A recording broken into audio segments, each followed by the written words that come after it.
greenhouse gases. We try to establish the link between industrializations, CO2 increase, drastic CO2 emissions in the last 150 years. And we looked into where exactly these emissions are coming from, basically from power generation, transportation, industrial activities also. We started to look what are the other solutions, low carbon, zero carbon. So moving from coal, oil to natural gas, reduce C2H ratio, so carbon emission are reduced. And then going even further to renewable power, hydro, nuclear, all those things. So clean power, right? And we understood electricity is not a solution for every problem. So transportation, to some extent, we can solve by electrifying our cars. So for light duty vehicles, it's okay, but for heavy duty, we need to think about other solutions. So we spend a day or two on those topics, right? And as you see, the overall topic of the 5-day course, we started to look into real engineering world. We took hydrogen manufacturing as an example.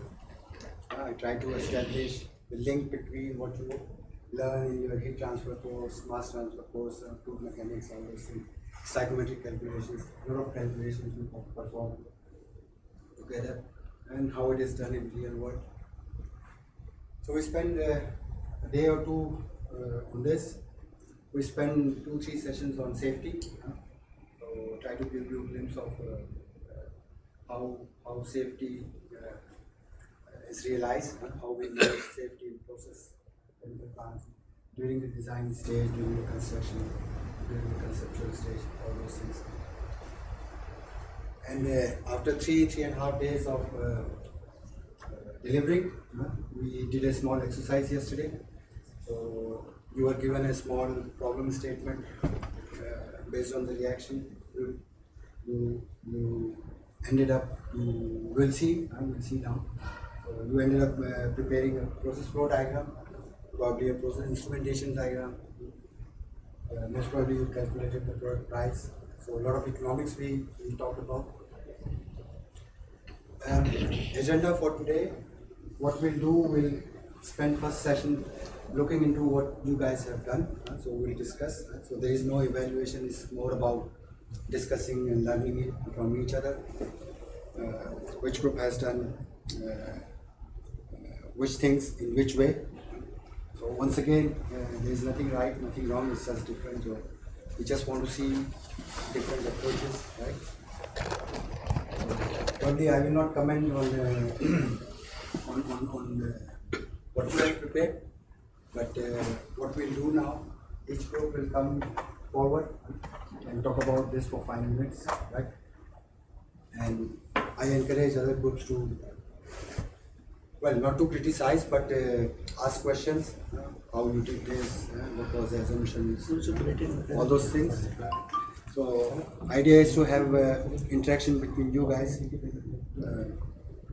so that once I leave, you guys continue your cooperation.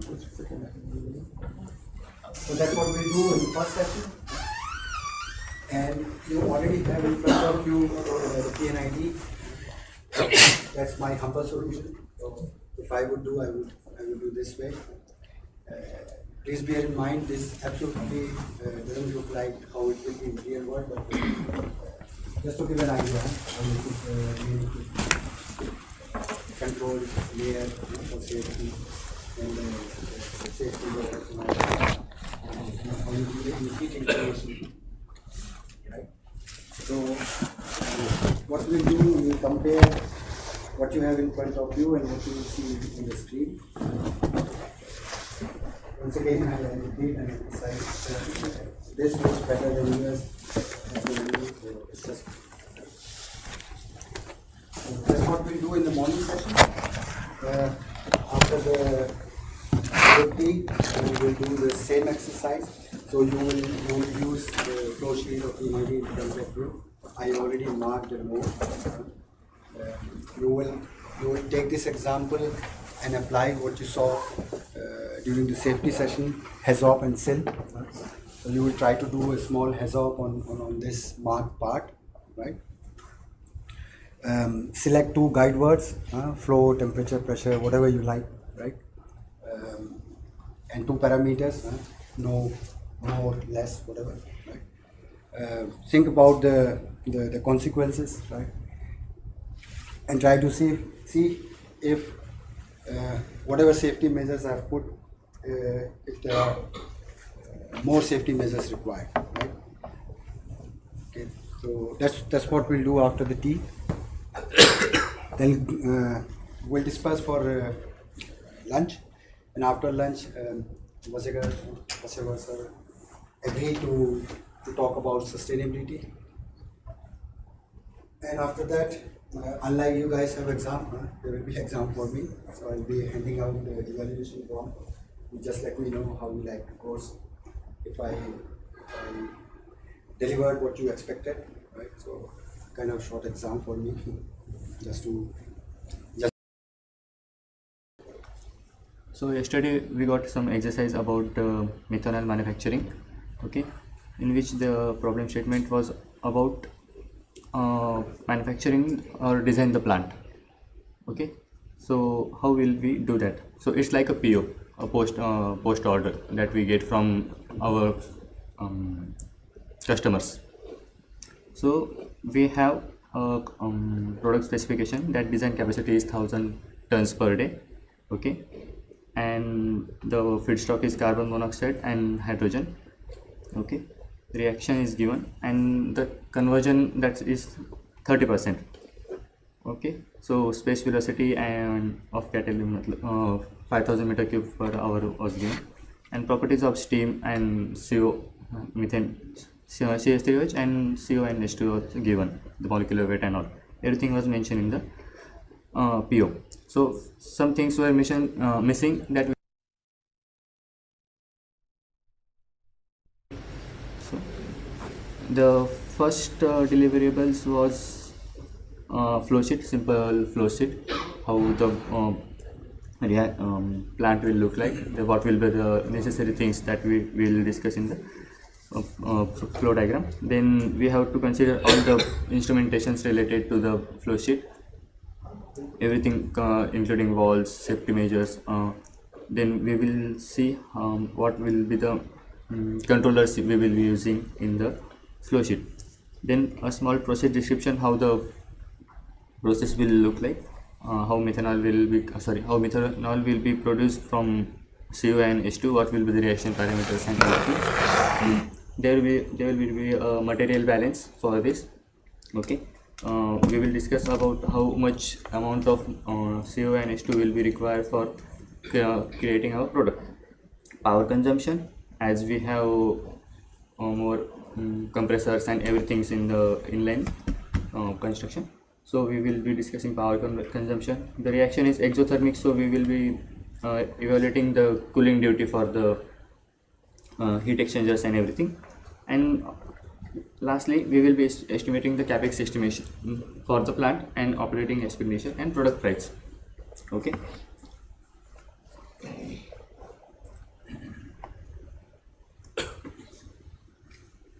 So this is the first PFD, that was the first point to be evaluated.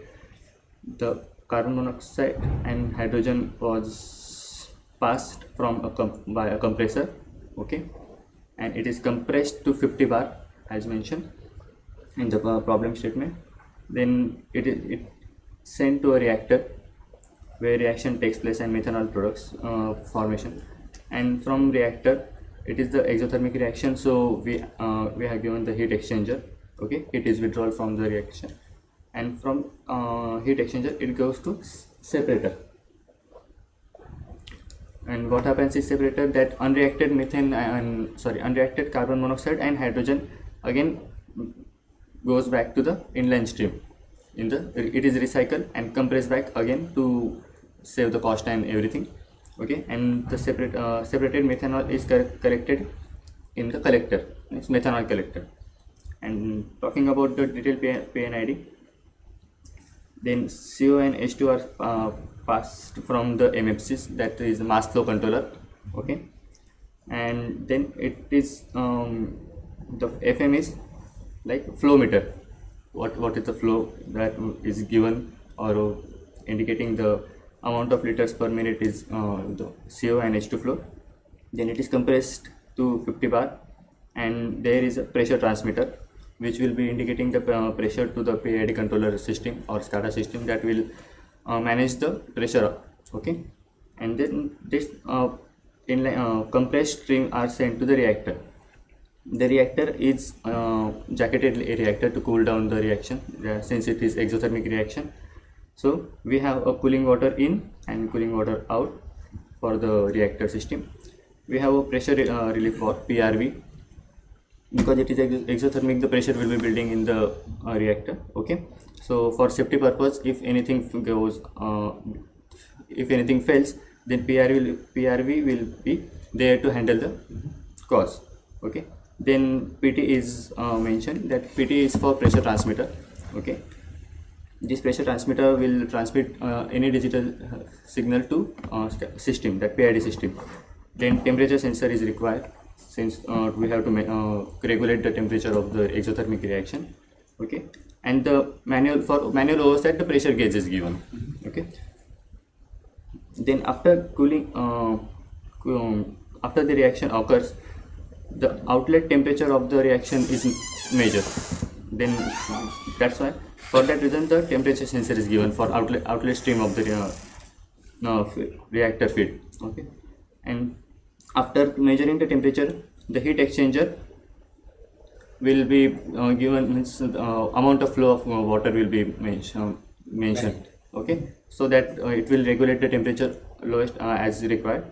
And after cool down, again the temperature sensor is given to detect any changes in the temperature. Okay, then for separator, we have gas and liquid both phases. So pressure gauge is given again, and the gas is the unreacted methane, carbon monoxide and hydrogen is again compressed back and sent to the inline stage. Okay, and there is also a pressure transmitter here on the recycle stream.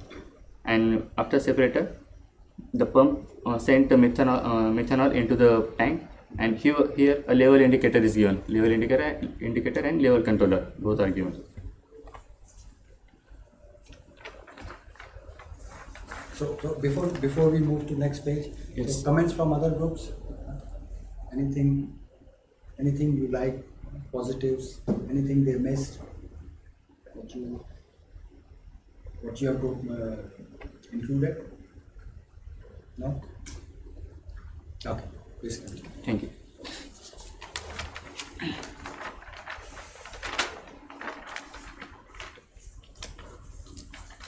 Then the second point was to material balance, do material balance. Okay, so we have a reaction like CO plus 2H2 gives CH3OH, and the heat is evolved.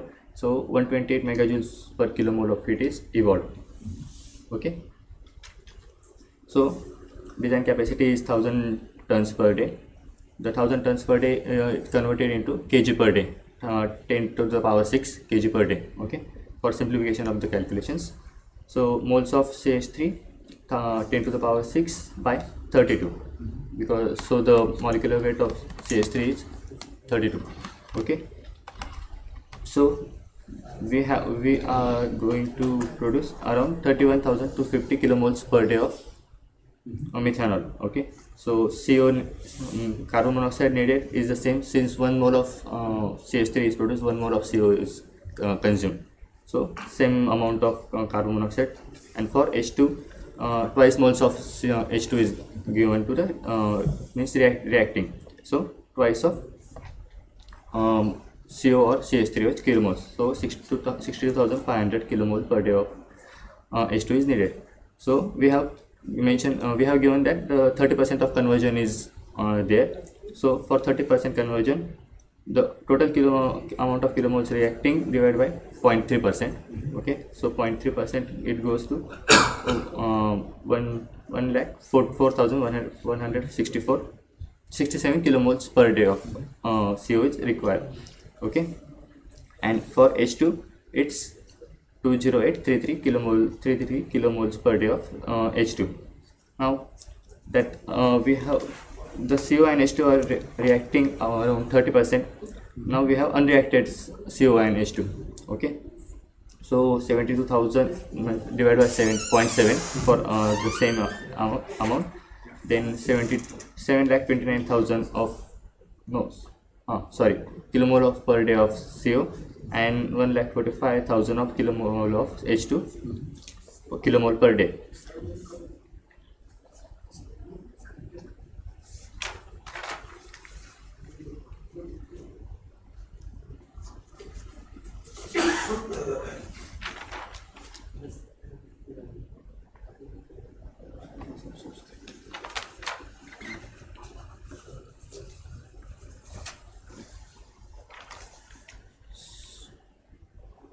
Okay, then we come to power consumption. Okay, power consumption, the compression duty was given. Okay, so we have the tons per day of production, kg per day of production, 1,000 tons per day. Okay, so the pressure that we have to build was 50 bar. Okay, and the power consumption duty was given 5,000 kilojoule per ton per bar. Okay, so it is for 5,000 was for 1 kilojoule per bar, per bar. Okay, so we have to multiply it by 50 bar. Okay, and the amount of production we are doing, so 10 to the power 6. So the power come around 2.5 into 10 to power 11 kilojoules per day, and for in kilowatt it was 2,430. Okay, and same for pumping power. We have given that pumping duty was 100 kilojoules per ton. Okay, per bar, and same for same calculations as 50 bar has to be up to 50 bar it has to be pumped, and the production, so it gives around 50 into 10 to power 8 kilojoules per day of power means required, and the cooling duty for the heat exchangers and all. So the heat evolved, we have production of methanol around 31250 kilomoles per day of methanol. So same has to be taken, and the heat revolved was 128 megajoules per day. So it is just it has been converted to kilojoules per day only. Okay, so 128,000 kilojoules per day, and it comes around 46,296 kilowatt of heat cooling duty. Sorry.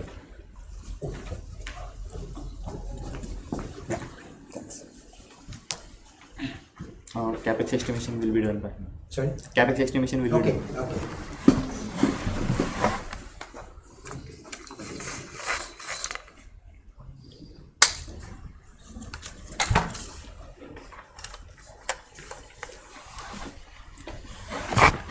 So for capex estimation, like while considering capital expenditure, we consider all the factors like how much of the metal we are needing for the reactor, so cost of metal, other equipments. So overall we have considered here capex estimation to be 50 million for our plant. So discussing the product price, let us assume the profit to be of 10%, and a depreciation of 15 years is considered here. So while deciding any product price, we consider three factors like operating cost plus its capital cost plus profit. So the H2 price was given, it was 1.5 euro per kg, which is 1500 euros per ton.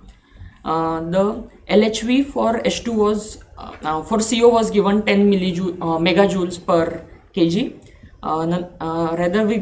Later on we got the value for H2, it was 120 megajoules per kg.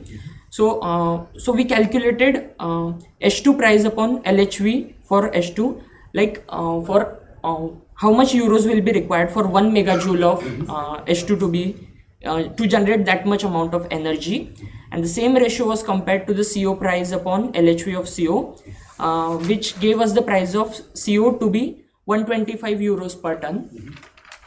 So the operating cost was found to be 1500, which was the price of H2, plus 125 price of CO, and 5% more price, more or less, to be it was considered for extra materials, and the capex was 9.05 euros per ton. It was calculated by 50 million divided by the depreciation of 15 years, and it was converted to euros per megajoules. So the overall and a 10% profit was considered here. 10% of the total cost was evaluated to be considered as the profit. So the final product price was 1885.925 euros per ton, which was much more. Later on we got that it was 360 or something euros per ton. So this was a complete description. Okay.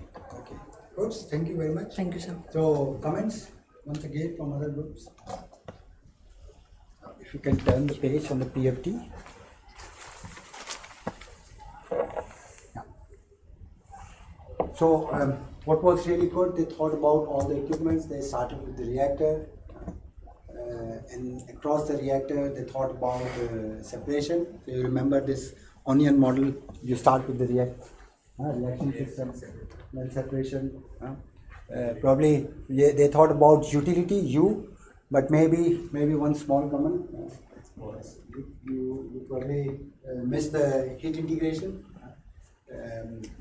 The operating temperature of the reactor was 300 degrees centigrade, and we said you always extract heat at highest temperature possible, and you could have done it with steam generation, right?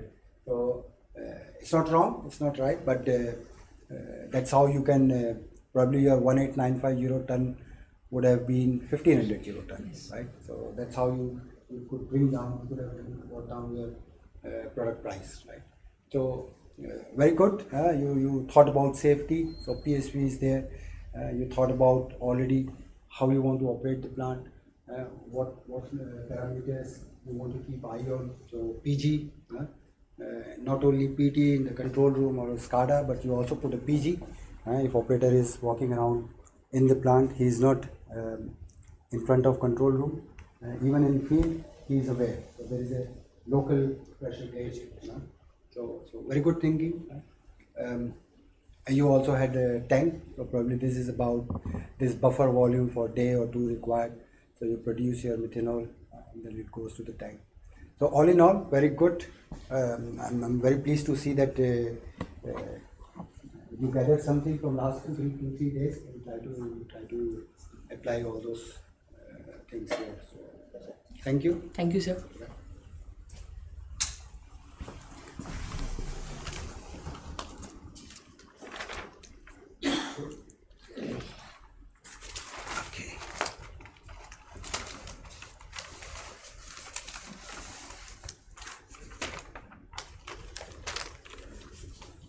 And there is another piece, but I do not have the name. So very well written. I think those were the yes. Piyush, Yogini. Yes.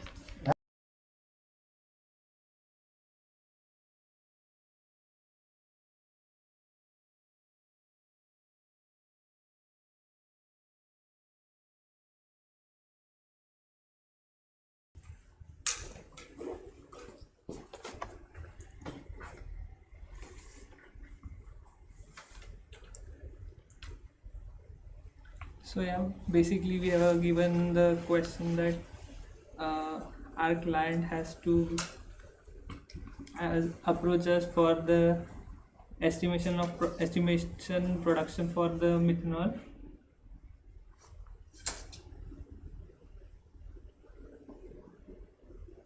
So to produce 1000 tons per day of methanol, the plant will utilize carbon monoxide and hydrogen supplied via pipelines at the battery limit, and the core reaction would be carbon monoxide and hydrogen giving methanol with release of heat. So as the reaction is exothermic reaction, and which is occurring under 42 bar gauge pressure with a 30% per pass conversion rate to maximize the yield of unreacted gases and recycled to the reactor. The reactor space velocity is 5000 meter cube per hour per meter cube of catalyst, impacting catalyst volume and reactor sizing. Methanol having a molar weight of 32 kg per kilomole with a specific heat capacity of 2.63 kilojoules per kg in liquid form and 2.1 kilojoule per kg in a molar weight of 28 kilogram per kilomole, and hydrogen being lighter has a molecular weight of 2 kilogram per kilomole. These properties inform the energy balance calculation and the design of heat exchange equipment within the process. After the methanol synthesis, the product will be transported from plant using 25 kiloliter trucks. Given the large scale production and the need for effective logistics, planning adequate storage and scheduling regular product dispatch and essential to prevent any bottleneck in the distribution chain.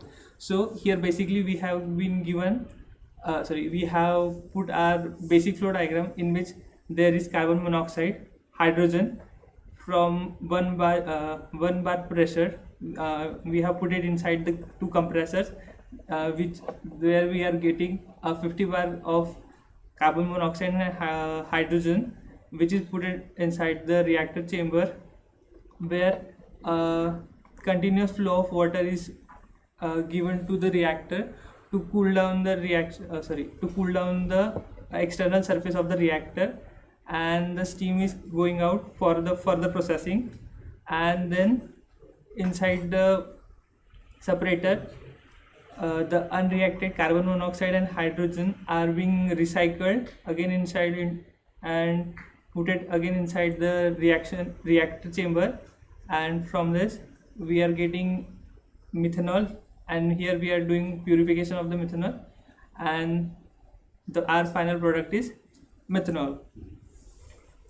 So for getting into this, the first approach from our side was material balance. All the given information were first written down for easier calculations. So for moles of methanol, we have got 1000 tons per day limit, that is basically 10 raised to power 6 kg per day, and then from that we have got 31,250 kilomole per day, and from which we have assumed the moles of carbon monoxide and hydrogen. As in the reaction, it has given that in the problem statement it was like carbon monoxide reacts with hydrogen, which gives methanol, but we have to make a stoichiometric balance for it also. So we have put 2 hydrogen atoms, cause in the product there is 4 hydrogens. So to balance the equation, we have made a stoichiometric balance equation of chemical reaction. Then for 30% conversion rate, as also mentioned in the given problem statement, we have calculated the moles of carbon monoxide fed, which is 31,250 upon 0.3, which gives 104,167 kilomole per day, which is being fed into the chemical reactor, and also goes for the hydrogen the same.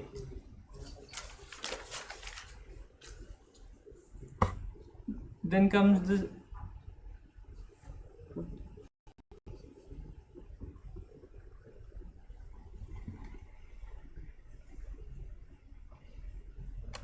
as we have to deliver a simplified flow diagram, a PNID diagram. Here, as ma'am has mentioned, to give a particular equipment a tag, we have not mentioned it as per the industry norms, but we just tried our best to give the to give our best out of the PNID,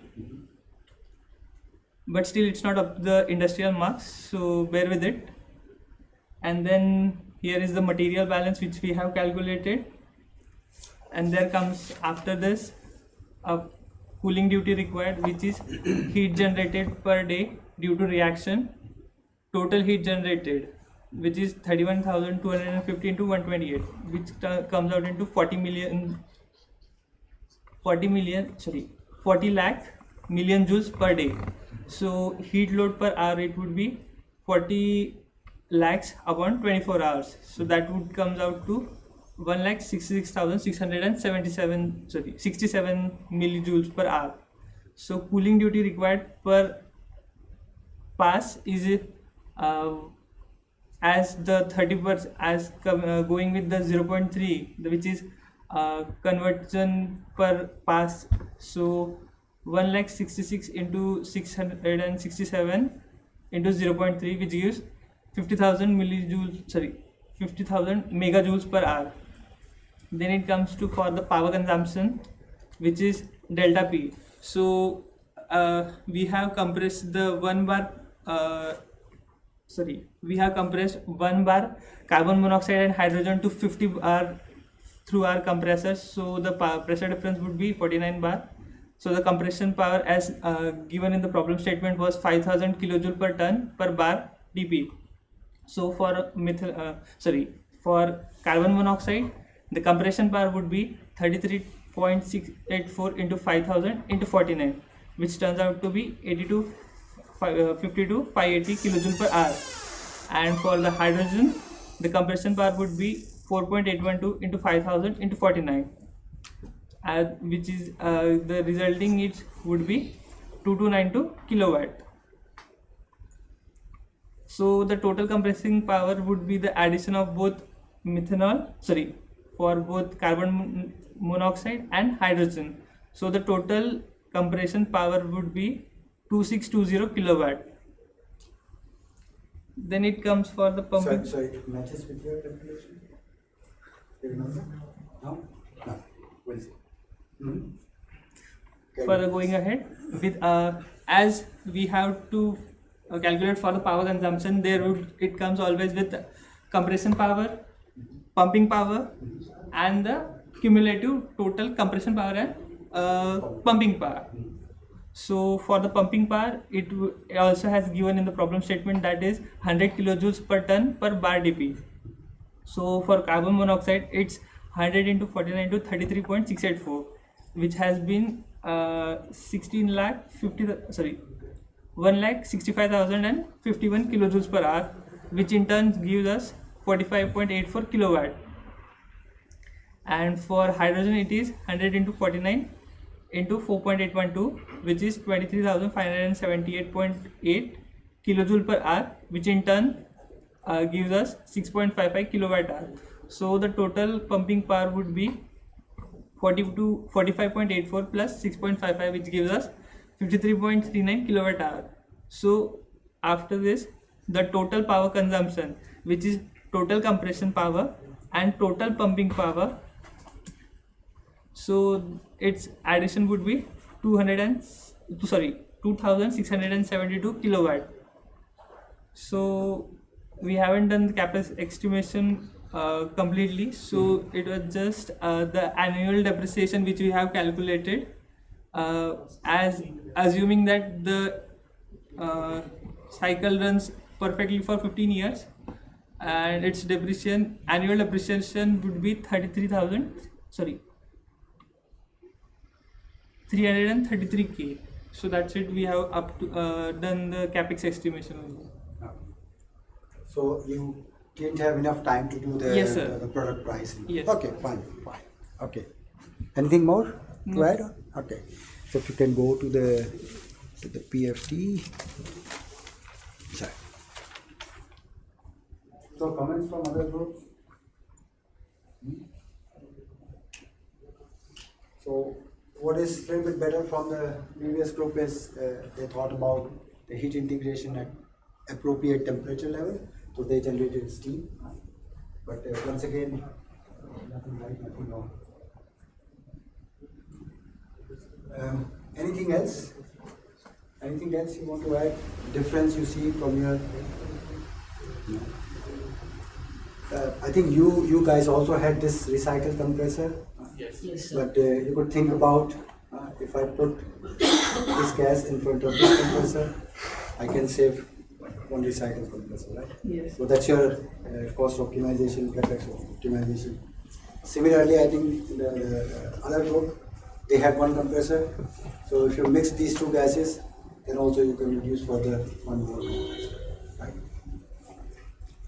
So I think you spend a lot of time in doing material balance and all those calculations. Yes, sir. You couldn't think, thought about the safety aspects also, but all in all, very well done. You absorb the essence very well and try to implement what you learned in the last 2-3 years. Good, thank you. Thank you, sir. We don't have anyone from the third group, I guess, or? Yeah.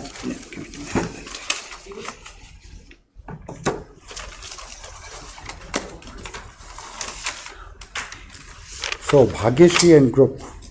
Nobody from that group, huh? You? Are you Bhagyashri? No? So, you were already, you were in this group, right? Yes.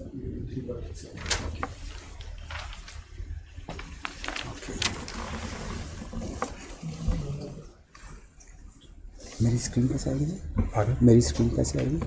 इसको close कर दीजिए। किस camera को? अच्छा।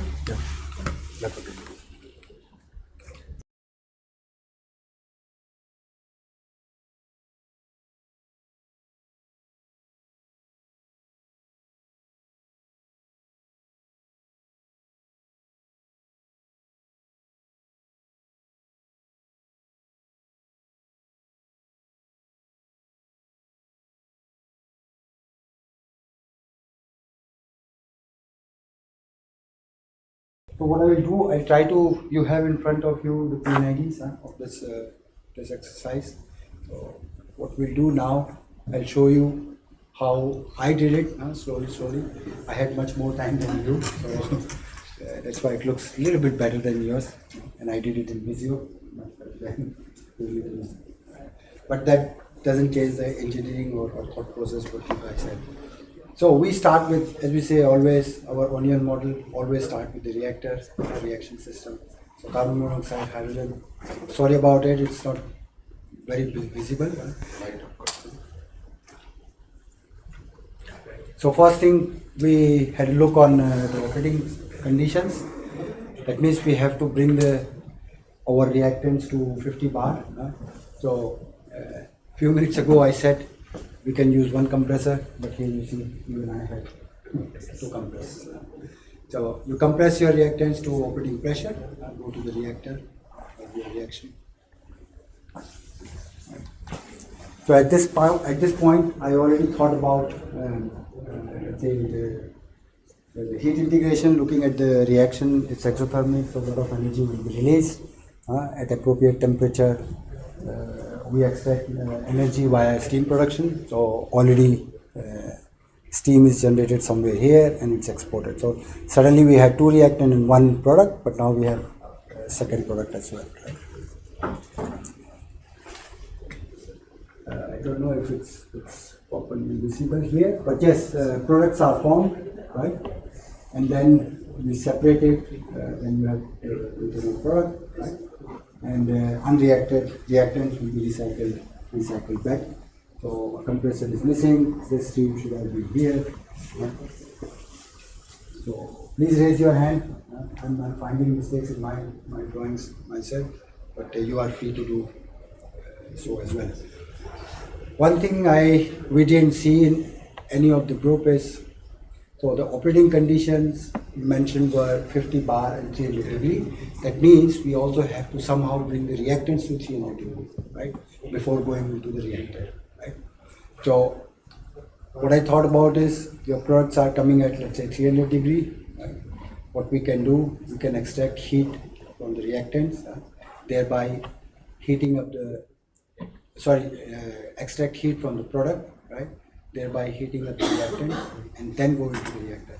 So instead of going directly into the reactor, we go to a heat exchanger where heat is supplied by the product.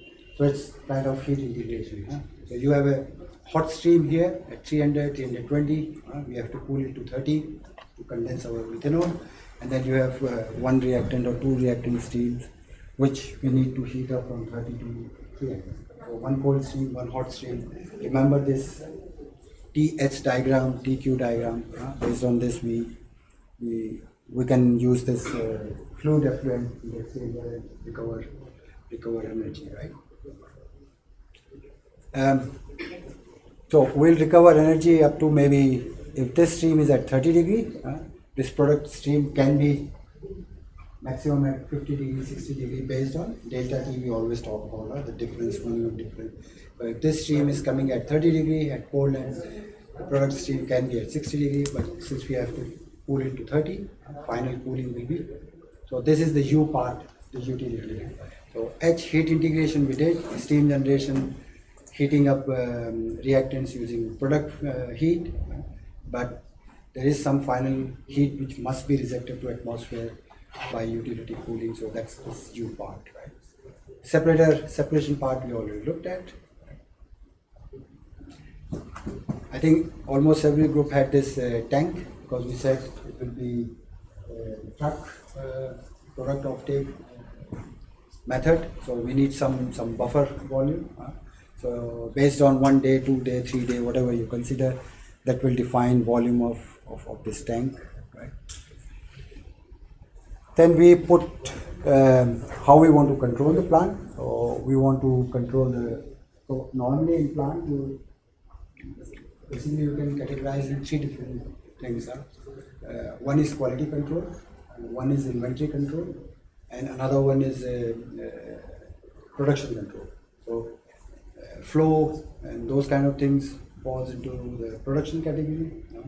Inventory, level control, pressure control, all this falls into this inventory control. So with inventory control we mean, as we said a few days ago, we want to keep all our reactants, products, whatever our fluids in the design area. We don't want them to come out of pipes and reactor and whatever. So that's about, so basically three major type of control. And quality is simply what product you have produced. It's up to the standard of quality specification. I think your group also thought about have a product purification. Yes, sir. So based on this reaction, you don't see ideal expect, but in reality, yes, there is a methanol purification step as well. Because feedstock is something else, there are so many impurities coming in. Sometimes your catalyst is catalyzing this reaction, but there are some side reactions as well. So some byproducts, side products are produced, which needs to be removed as well, right?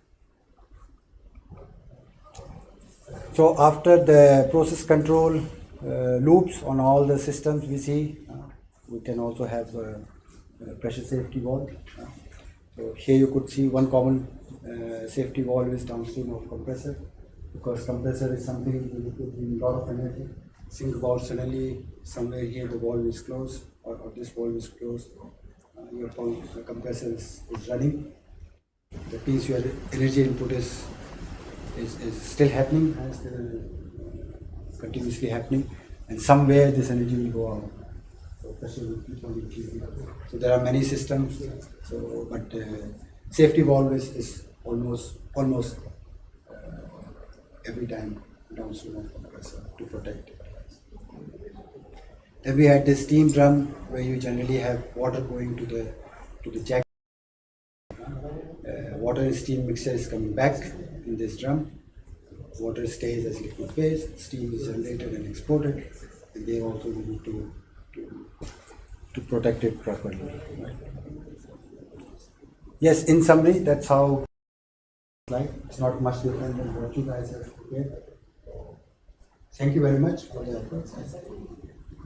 So, Yes. one doubt, like Yes. in this PNID diagram, just we have included makeup, BFW, and blow down to wastewater treatment from steam drum. So, can you please elaborate? Sure. Unfortunately, it's not very visible here. But what happens is that you want to have very clean water going to your jacket or your soil. So there are so many chemicals what you add in your boiler field water or steam system, right? And you could imagine you keep on adding something. It's once again the equation Dr. Kanti showed, input minus output, generation consumption is equal to accumulation. So you keep putting in these chemicals, you are not taking out anything because it's a closed system, right? So because in steam, There won't be anything. Steam will be pure water. You cannot vaporize these anti-fouling solid things. So they keep accumulating. So what you normally have from steam drum, you simply take out something, a small stream called purge, and in this stream you have all these chemicals removed. So it's kind of to avoid accumulation of all these chemicals, you need to take out something. So you measure conductivity and other parameters, right? So there is a continuous stream of purge or blowdown, but sometimes you monitor your system.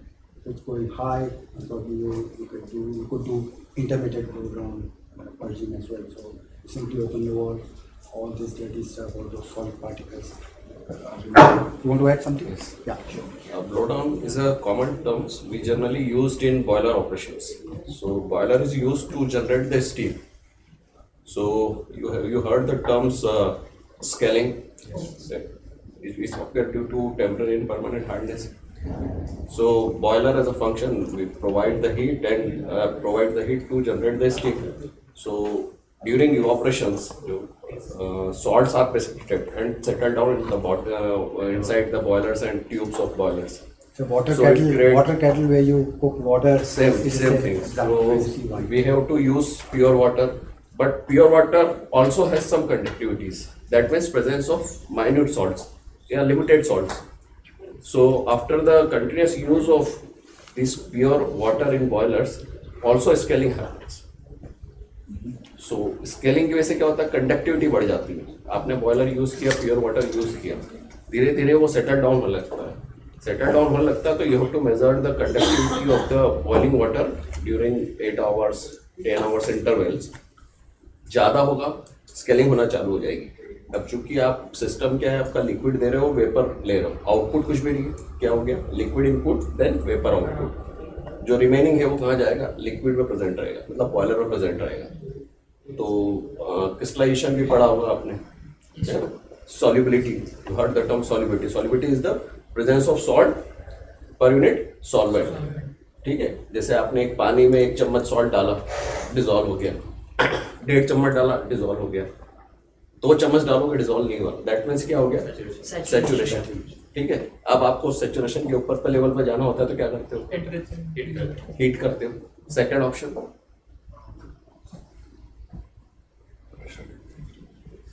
Simple से जैसे हम बात करें, हमने खाना खा लिया बहुत अच्छे से, फिर बफर में गए थे, खाना खाया बहुत अच्छे से, लास्ट में देखा यार ये मिठाई रह गई थी, ये तो छूट गई.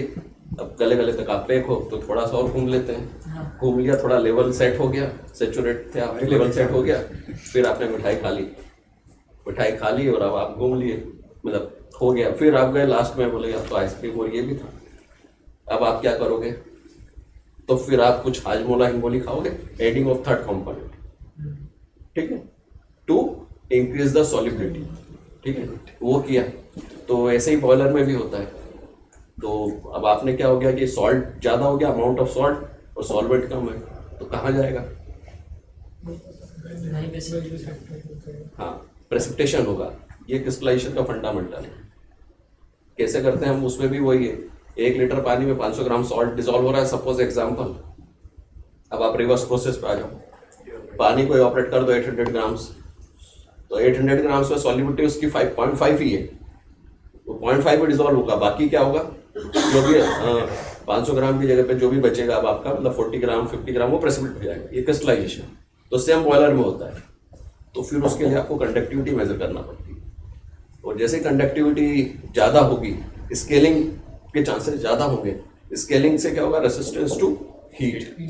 तो आपका स्टीम अनइवन फ्लो हो जाएगा, प्रेशर डिफरेंस आएगा, हीट कंजम्पशन बढ़ जाएगा. Because boiler as use fuel as a solid, liquid and gaseous fuel, तो आपका फ्यूल का कंजम्पशन बढ़ जाएगा.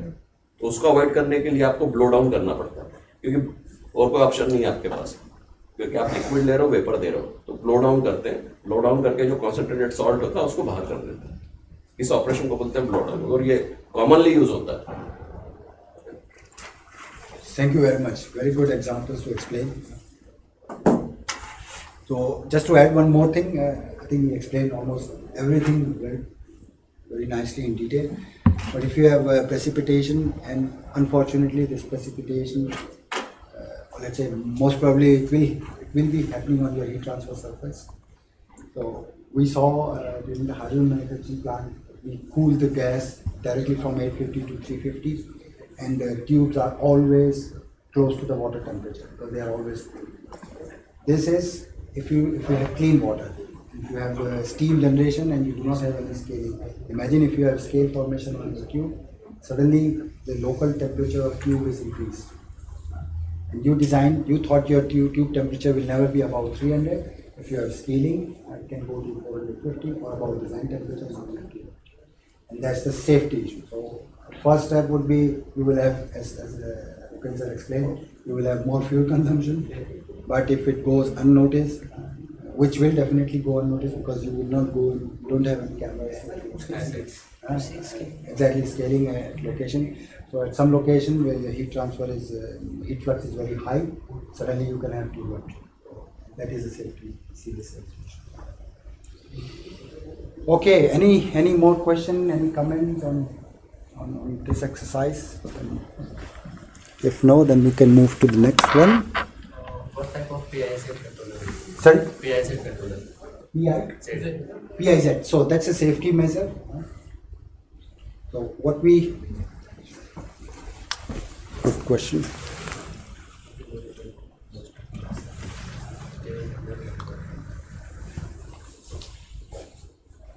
So I don't know if it's properly visible. So what we are doing here, we are controlling the pressure.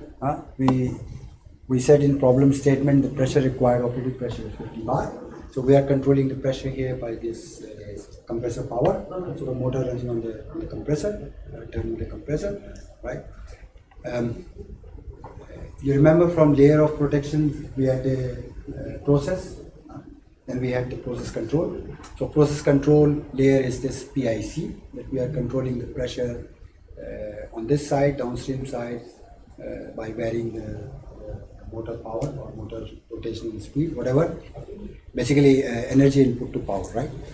And we talked about in detail if one layer fails, assume that this pressure sensor is not working, pressure is increasing for any reason, maybe flow rate is reduced or inlet pressure in the pipeline is high, or you are supplying same power, outlet pressure will be high. And in this case, if this pressure sensor of this PIC loop is not working, pressure will keep rising. So you need to have the second layer. So what this PIZ is doing, or PSH, at certain pressure level, it will simply shut down the compressor. So that's the next layer. It's just a relay. Sorry? Relay. So you have first layer as process control. This PIC will change the speed of compressor or whatever, right? And if it fails for whatever reason, your processor is not working, this PIC loop, pressure sensor is not working properly, pressure will go on increasing, and to protect it, at certain point we say shut down the plant, shut down the compressor, energy. Right? So next layer of and even if this is not working or this fails, then we have the PSV. So that's how you add layer by layer to protect it. PSV or PRV? Sometimes it's called pressure safety valve, pressure relief valve. It's the same function actually. Pressure cooker with pressure supply also. Yes. Diaphragm type.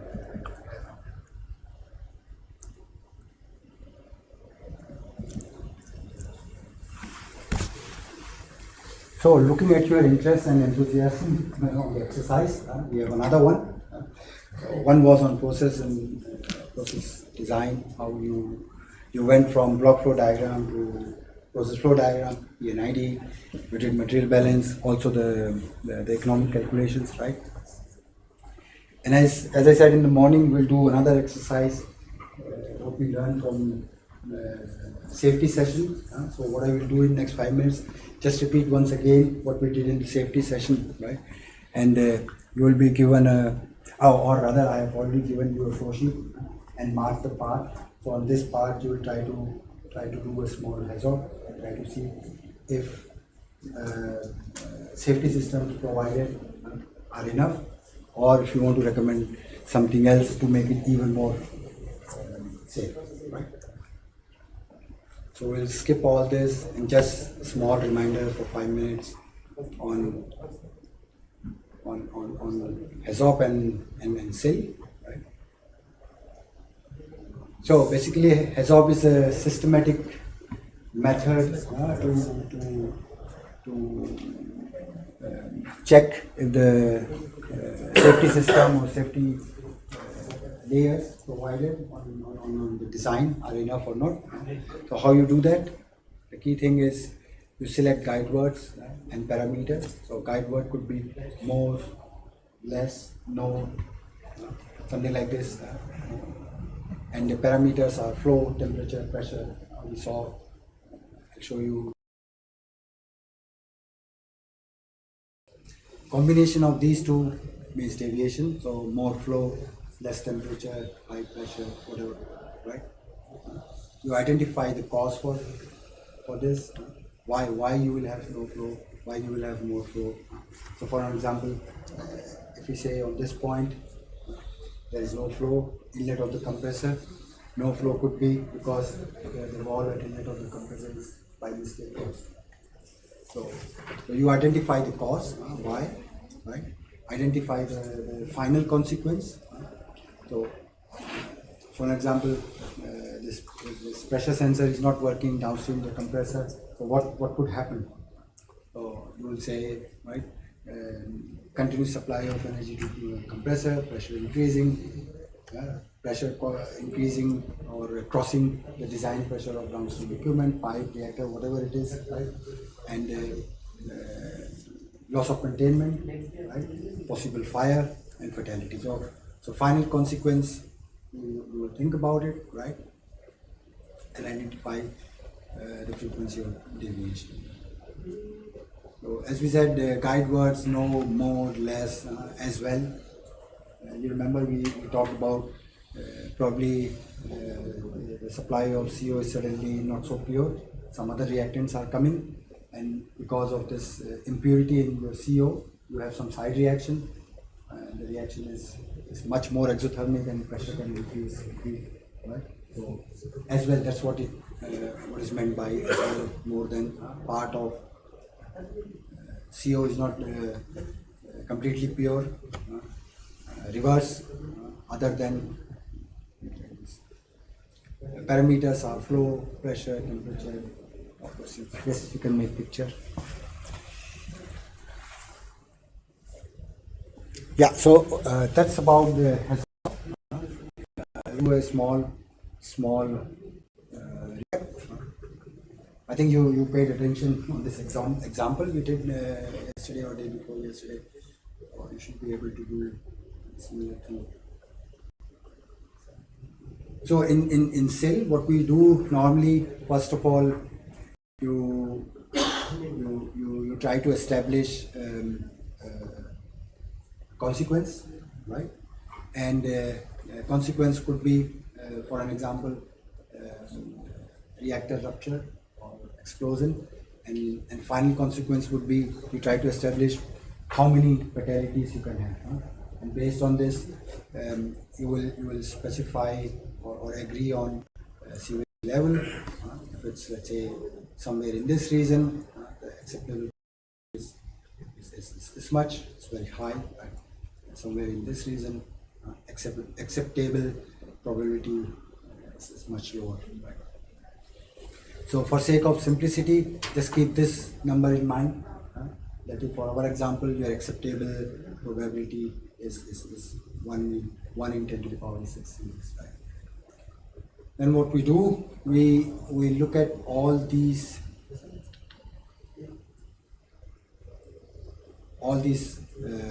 protection layers, right? And you have probability of failure of each layer, right? So if your process control loop is not working, there is a probability of failure of this loop, there is a probability of failure of alarm going up and operator or responsible person not reacting. There is a probability your safety system like this PZ which will shut off the feed. It will not work, PSU will not work. So to have the loss of containment, you need to have all these failures happening at the same time. Then we saw this high school mathematics on probability of event A and probability of event B, but probability of event A and B happening at the same time is multiplication, right?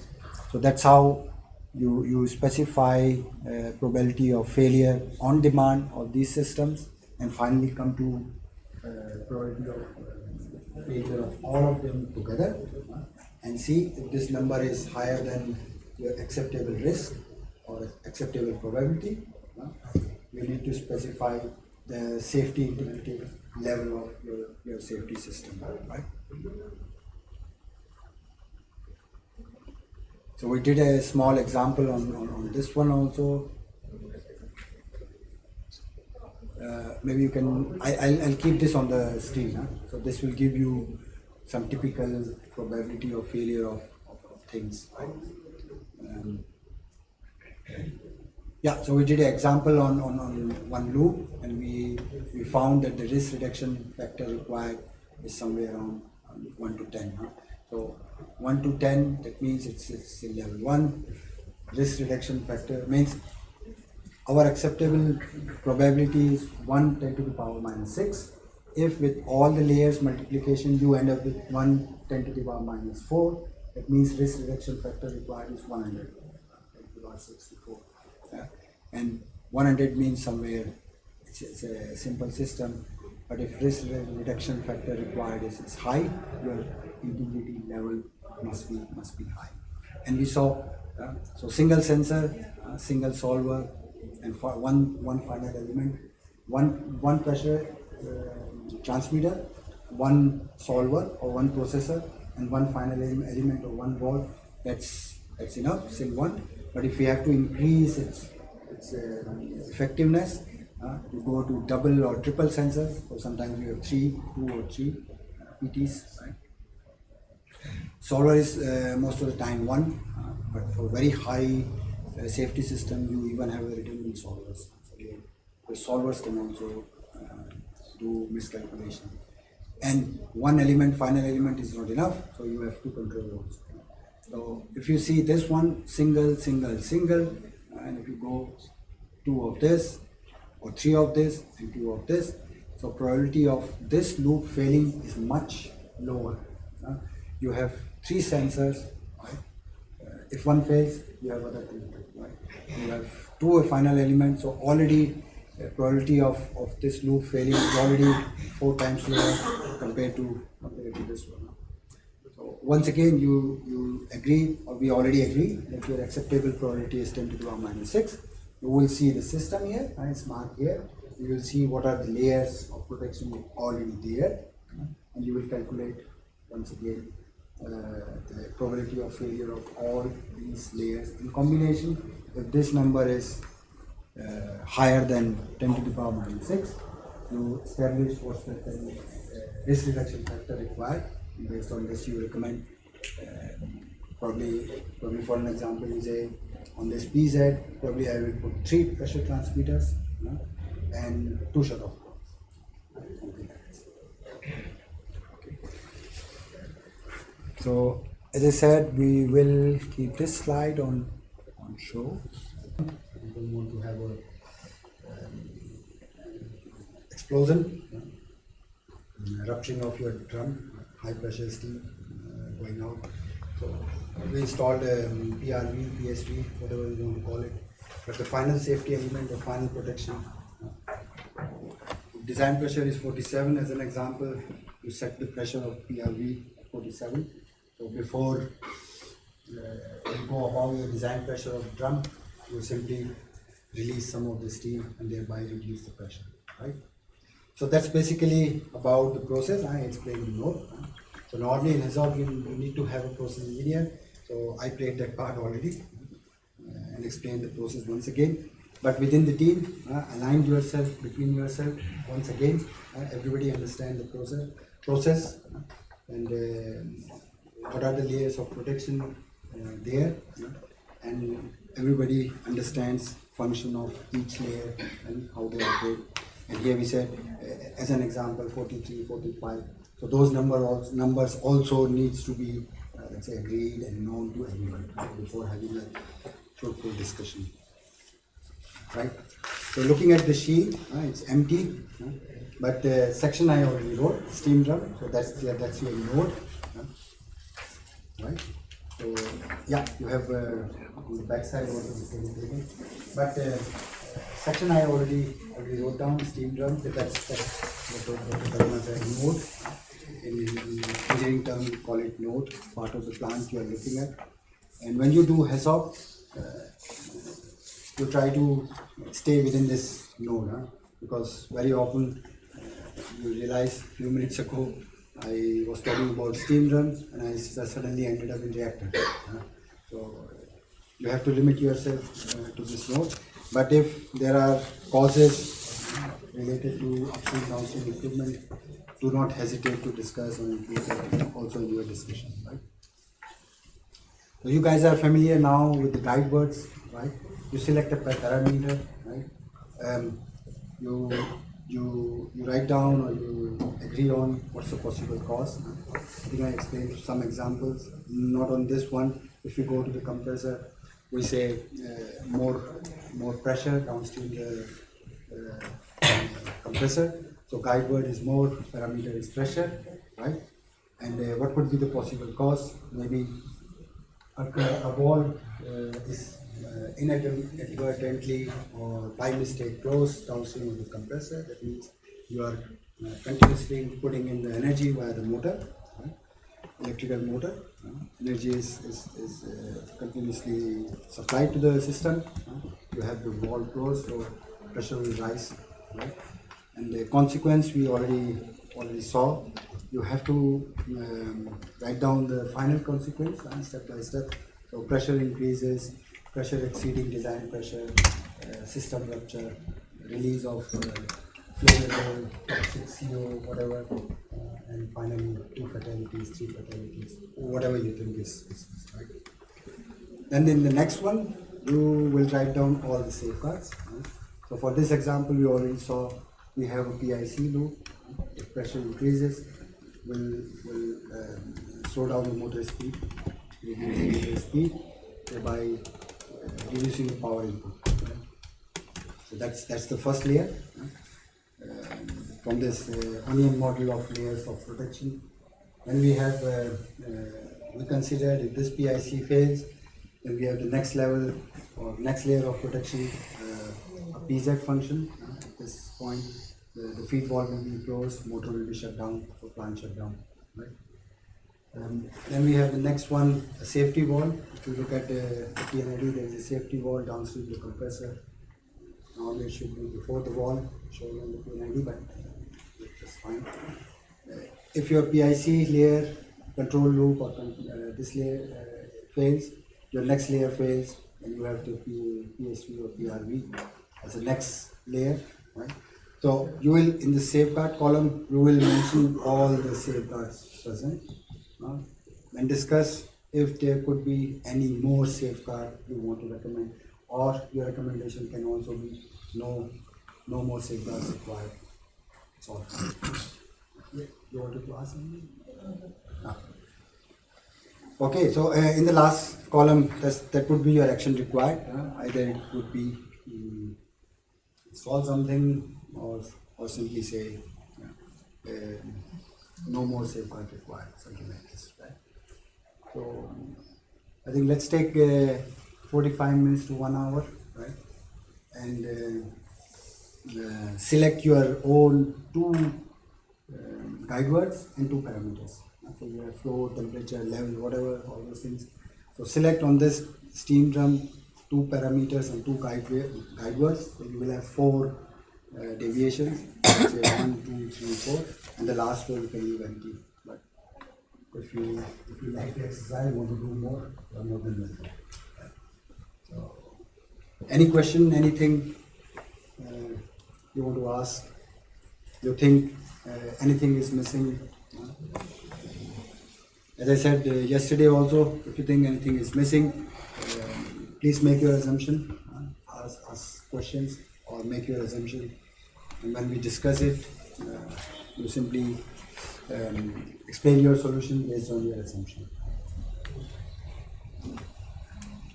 Good, then please take 45-50 minutes. I can already explain for the cell. If you go to the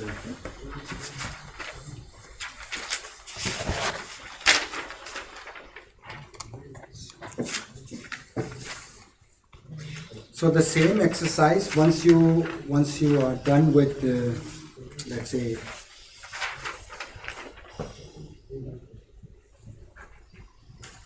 once you are done with the HAZOP on your system, maybe your recommendation would be no risk or no more safeguards required, and then you need to look at what is the safety integrity level of your system.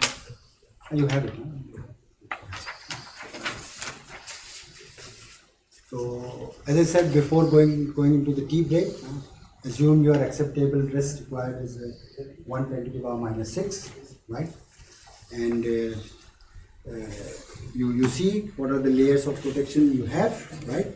And I will put up the slide with the probability of failure of each layer, like wall, like pressure transmitter, pressure sensor, temperature sensor, all those things, right?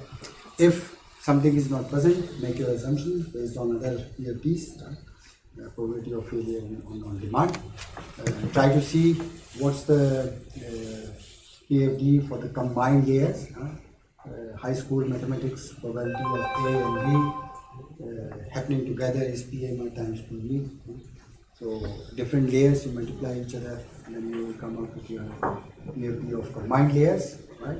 See if this is higher than your acceptable PFD, which we already said we agreed 110 to the power minus 6, and you already know the classification of your safety system required. It's in 1, 2 or 3, right?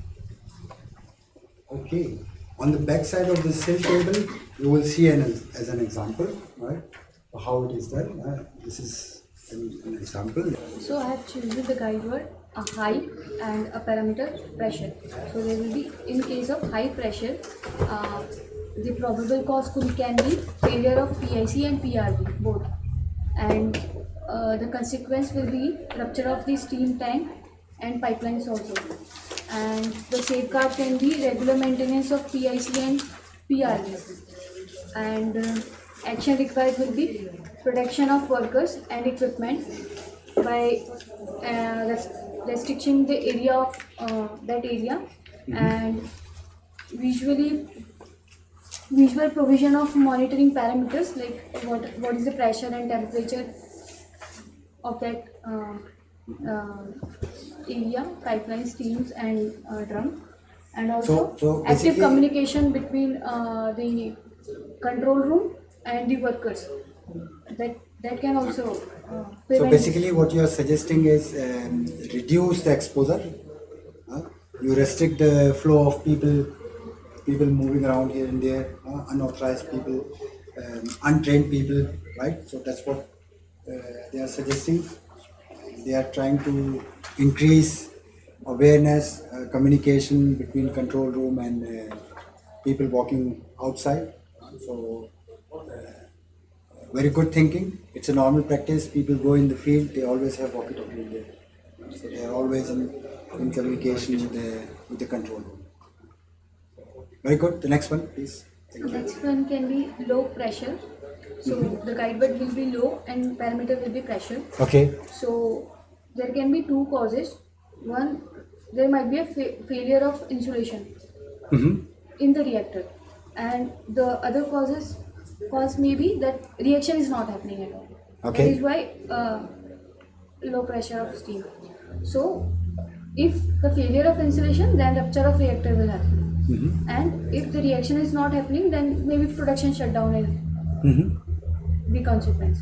Okay. And for safeguarding this situation, maintenance of water stream and insulator will be recommended, and in case of reaction is not happening, then maintenance of reactor, feed, walls, everything, the system, It's so that the recommended. reaction take place. Okay. Will be the safeguard, and action required will be protection of life and environment if the reactor ruptures, and the other action if for maintaining the other action could be that no hazard happen, and the whole production team should take up their role to start the production again. Okay. So you will have a shutdown. It's a safe situation. No hazard, but final consequence would be only the monetary production loss. And then you should repeat the startup procedure. Okay. Next one, please. Next one will be guide word low, and parameter will be level. So insufficient makeup, boiler flow, Boiler feed water flow. supply, Yeah. and the consequence will be overheating of the drum and equipment damage. And the safeguard will be installing alarms, regular inspection of making of makeup flow, boiler flow water. Okay. And the action required will be replacement of damaged equipment. And if in case of high level, so guide word high, parameter low level, there can be the possible cause can be the failure of LIC, and the consequence will be low steam production and backflow of water, and the safeguard will be maintenance of LIC, and replacement of LIC will be the action required, and probably no hazard. Okay. Okay. Anything you want to add? Any comments, any question? Something right, something wrong? Good, thank you.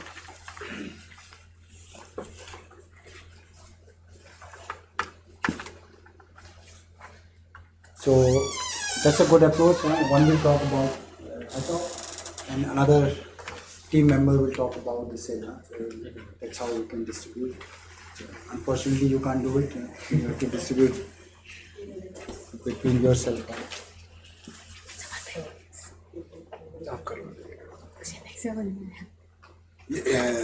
Can you do that? Or Like, I'll have to maintain. you have to make. Sorry. Actually, I didn't understand. Second? I didn't understand. It's no problem. Whatever you have. No issue. No issue.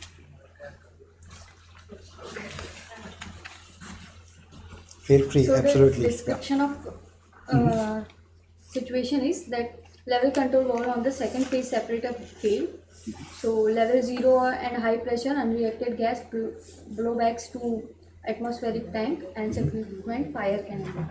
So severity of this situation consequence is the high potential of fire, and frequency we have assumed that it is 10⁻⁻⁶ per year. Acceptable. Huh? Okay. So starting cause can be failure of LIC, and frequency per year can be 2. Okay. So you assume that 2 times a year you need this LIC, first of all. Huh? So 2 times a year, it's an assumption. Normally it's a little bit high, but absolutely fine. It's an assumption. 2 times a year you need this LIC to work. Level is going up. Okay, So proceed. starting condition can be that zero liquid level in 2-phase separator, and the frequency probability is 0.01. Okay. And the other failure can be valve failures that they are given in the flow sheet. Yes. So the frequency can be 0.01. Yeah, they can by mistake fully open. Huh? So suddenly huge amount of methanol is transferred and level is below the acceptable. Yeah. So we actually also consider emergency shutdown, but it was not given in the flow sheet, so we are not considering that. Okay. So then the frequency of uncontrolled consequence will be 2 into 10⁻⁴. Okay. And we recommend PRV installation there, and the frequency will be 0.01. So it will reduce the frequency to 2 raised to power. Increase the frequency of decrease the frequency to 2 into 10⁻⁶. So, and the recommendation from our side is multiple LICs, because Multiple LICs. LICs. Because LIC failed. LIC. Okay. Yes, that's fine. That's fine. So only one comment. You followed the approach correctly, appropriately. Only one comment is We said during the HAZOP we add new layers, but during the SIL we do not add new layer. So adding a PRV is like adding a new layer, right? So that's normally what we don't do in or please avoid doing it in SIL. And if you would have taken this example for your HAZOP, then your recommendation would be add PRV, because PRV is missing. We'll add one more layer. That's the only comment. But apart from this, thank you very much. Very good. Very well done. You want to go from your side?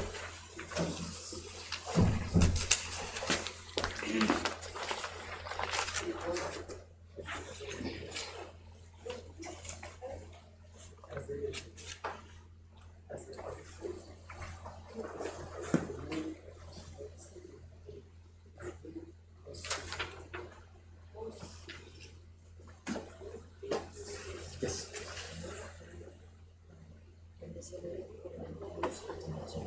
Good. So this is a HAZOP sheet for us, and here we have mentioned guide word for I'll show this. guide word is more, parameter is the pressure, the probable cause is inlet pressure not recorded. So the consequence would be a rupture in the steam drum. So the required action would be an installing PIC at the inlet pressure sweep, and the safeguards are installing vent, PRV and PIC. So our second guide word is more, parameter is the pressure, possible cause is failure of PRV or vent, and the consequence would be rupture in the steam drum, and the safeguards installed are vent, pressure relief valve and the PICs. So the action required would be the regular maintenance and a standby PRV. In case if the working PRV fails, we have a standby PRV which we can put into the action also. Yes. So our third is high temperature. Possible cause is insufficient cooling might be. So the consequence would be a rupture in the steam drum. So action required would be installing a temperature controller. Which is missing? Absolutely true. Yes, So TIC is missing. You suggest a new TIC on this. Our fourth guide word would be a block. Parameter is block vent line. Yes. And a possible cause would be a debris build-up. Yes. Very And good. its consequence would be a high pressure in steam drum. So action required would be a installing vent line pressure monitoring system. And the safeguards are. And how this pressure monitoring system will look like? It will pressure monitoring. So it will show us the pressure in the vent line. So if the pressure is build up, if the pressure build up is more, it will alarm us that if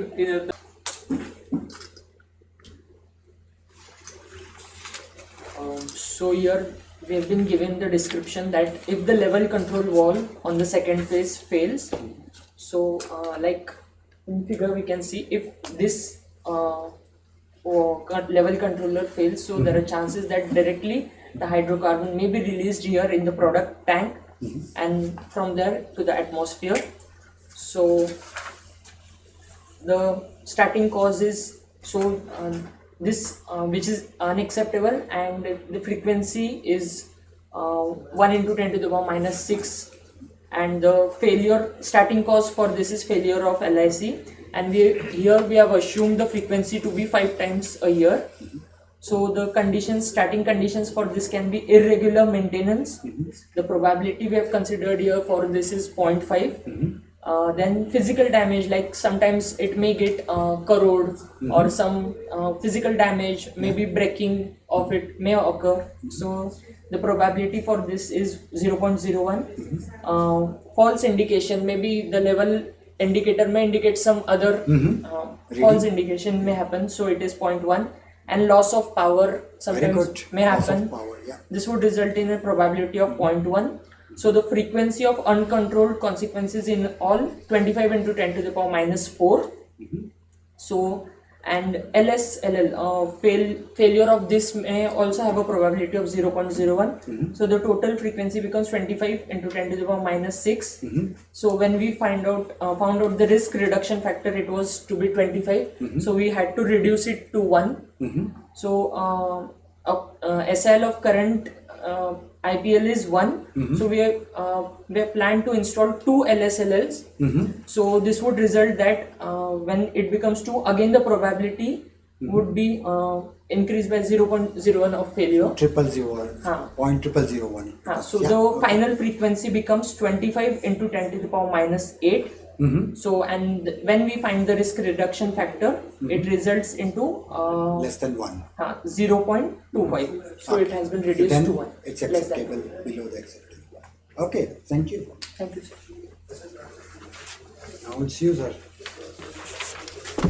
I'm still struggling with the probabilities. I won't explain that, please. Yeah, no problem, no problem. Whatever you manage, you could manage. You share with us. Interesting.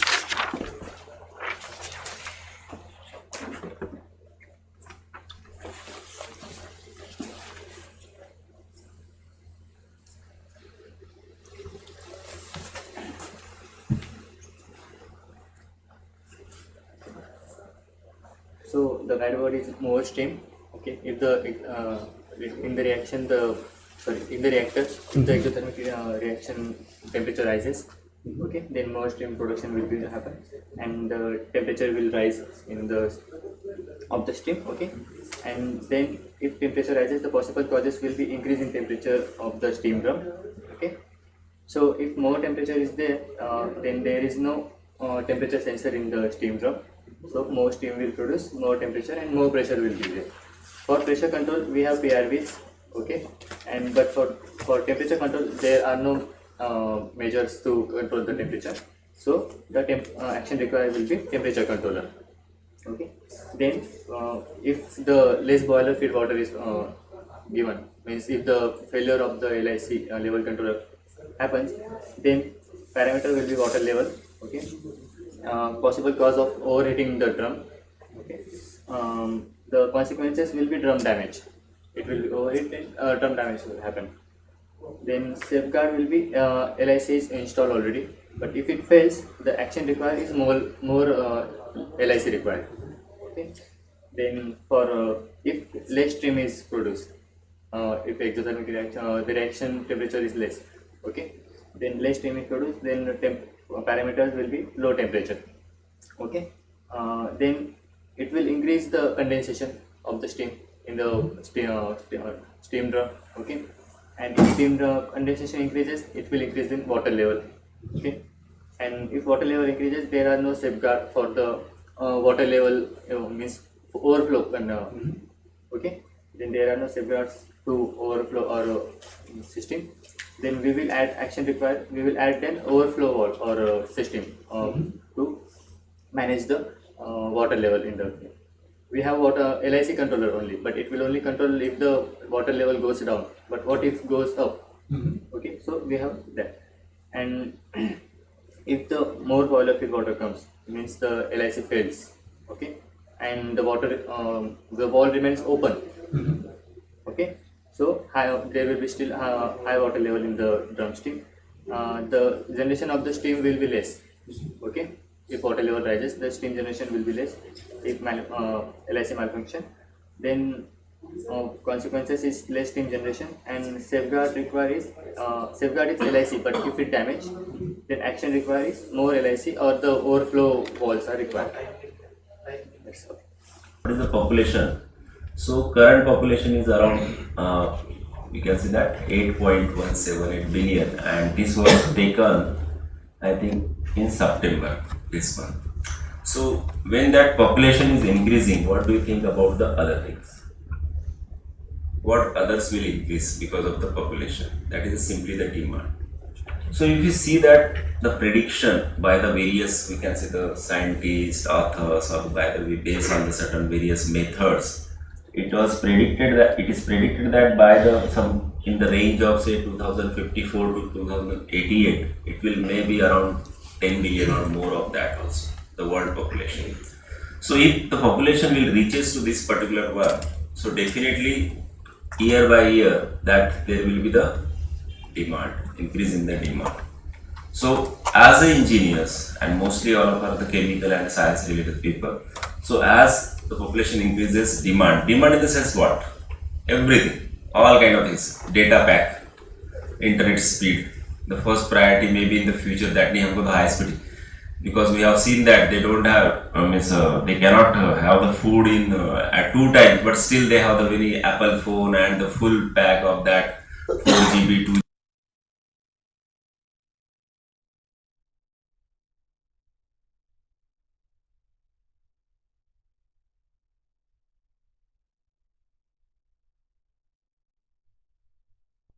from data. We have to go for the some processing and the production. Any kind of the processing and production, and also include the services, is it? And when we are talking about this processing and production, of course there will be some exchange of the materials and energy. And definitely as a chemical engineers and other allied engineers and the science people will link with this particular one, and we can work on that particular. And when we are talking about the material and energy, of course it is related with the environment. Because if you extract more material from the earth and that is used for certain production processing, of course there is you are damaging the environment. When you are going for the processing, again you are giving back something bad, at least to certain level, which will again damage your environment. So of course it is related with the environment. So just take the look small, this one network of this or chemical engineering kind of the products, those who are not chemical engineers. So they may be know, for them it is useful. It starts with the some all kind of the day-to-day requirements, textiles, food, transportation, housing, then recreation, communication, health and hygiene, etc.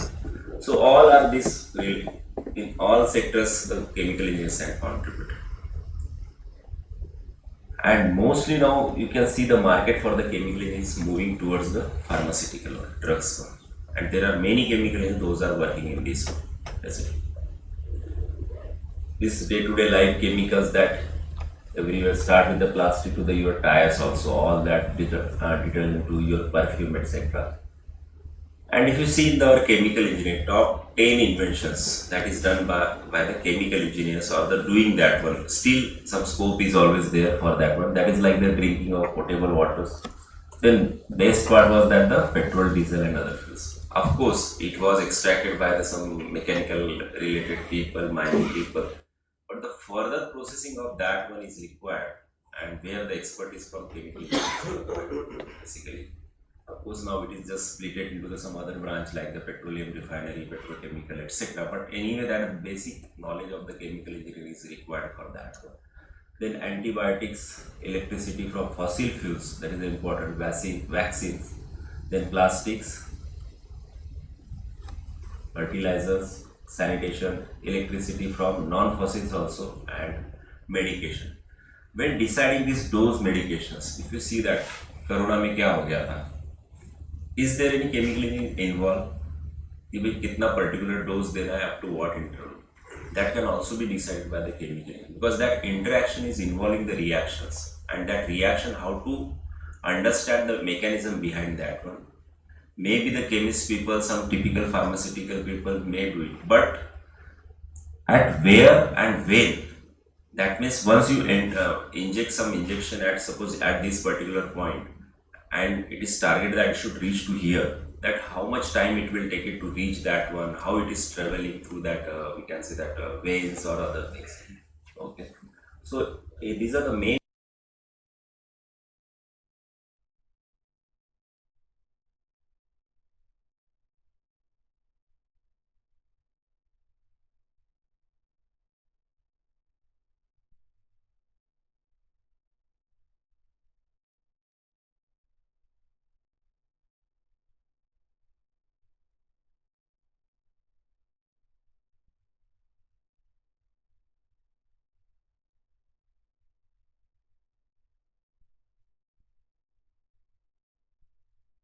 All engineering knowledge is required along with our basic science, and once you understand that how it is they are behaving, how they are converting into some other molecules, then scale up is the one of the challenging tasks for the chemical engineers, where we need the sufficient knowledge of industry.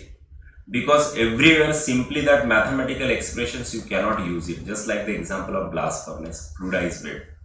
Many times apart from your industrial experience, then your certain thumb rules and basic mathematical expressions or the basic engineering behind that one, you have to use it. You have to club all these things and then you have to take the decision for design on that. Is it? So one of the complicated one is that the blast furnace, where you can understand everything, start from your fluid mechanics, mechanical operation, 3 single phase, 2 phase, multi-phase flow also, exothermic one also, variation in the temperature. So all heat transfer, mass transfer is there. Plug flow also you can find there, circulating zone also you can find it, highly circulating zone, this is representing the mixed flow reactor. Non-ideality will be there, highly non-ideality and fluidized. So everything is there if you understand properly the blast furnace. This is one of the best example for understanding all concept of your chemical engineering, is it? And I think in one of the book it is mentioned of the, not the book, research paper is given in that one. So an area of intellectual inquiry and commercial applications that is profoundly important for society future advances, main areas, vital areas, energy, food, water, medicine and then manufacturing. So all these are the some essential areas where we can work on this one. So this is again that about the chemical engineering, because these good statements we can find out of the chemical engineering. What they have mentioned it here, the natural door through which the implications and applications of molecular biology writ large in its current incarnations, including genetic engineering, personalized medicine, organs on chips and even artificial intelligence, enter the realm of practice and application. What they are saying is that theme of this one, in this area also the chemical engineers are working. If you see one of the faculty member, that Ravi Kumar, is working with some biomedical. But the basic understanding of chemical is always required for that. If you take that some class is filled with some students and suddenly you say that fire ho gaya, some snake is there, how that students will behave and how they will come out of that one, that you can understand with which mathematical models of chemical engineering you can use it. Maybe the residence time distribution, is it? RTD, is it? So such kind of the mathematical expressions which we are studying in our chemical engineering may be applied in the real life. So if you go in some good books of the chemical engineering, including Levenspiel, Fogler, James Smith, basically these are the reaction engineering related book. There they have given the live examples in that one of the industry as well as the real life, where we can apply the chemical engineering.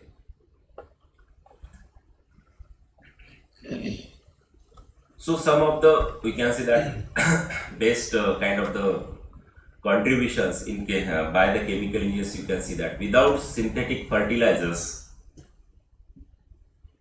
made with the chemical engineering processes, for example, green revolution, because of fertilizer only that green revolution were observed. Then without the invention of Ziegler-Natta catalyst, is one of the best to that invention, that polyolefins would not exist and the myriad benefits of plastics would not have been realized. So you can see that there are many more, but few I have. Without the invention of tough stable polymer such as Teflon, everywhere, every house, vehicle, we can see that one. The commercial and medical devices made from these polymers would not have emerged. So you can think about that, those who are working in the catalysis, what contribution that. Then another is that without the contribution of many chemical engineers, the silicon chip, glass materials and plastics that make up today's electronic devices would not have been developed. So here also we are contributing in the silicon chip. Electronics people, computer people, of course they have the contribution, but developing that things, they are just giving the circuit, but developing that one is the part of the chemical engineering. Then another is that oil, gas industry, pharmaceutical industry, where you can see the all significant contribution of, even that one of the is that explosive, all contribution by the chemical engineers. Another one is that proteins, metabolic pathways, that is a biotechnology related. There also we can. That's why now our department is going to start that. We take chemical technology in bioprocess technology. That means it is a blend of chemical as well as the bioprocess. It is not the biotechnology, it is a chemical with biotechnology. So these students will be useful for all these kind of the industry. But unfortunately, the discoveries of the chemical engineers have also been responsible for the production of chemicals that will persist in the environment indefinitely, greenhouse gas emission, then which contribute to the climate change, plastic materials which is accumulated in the landfills, ocean, and chemicals of war that have inflicted long-term or permanent damage on human and the environment. So whenever you just roam in the society, अगर आपने बोला कि chemical, ओह आप तो सब गंदा करते हो, but they are not showing the behind that. Is it what we are giving positive also? Chemical will be definitely, it will be some kind of, if you are disposing of directly in the atmosphere, maybe the water body or the any land and other things. But at the same time, we are contributing significantly in the day-to-day life, all materials. Is it? As you are the chemical, you should say someone he is playing with the some what you can say the guard of that what you can say that, और mobile guard हम लोग use करते हैं ना glass वाला, तो you should able to explain कि इसमें क्या होता है.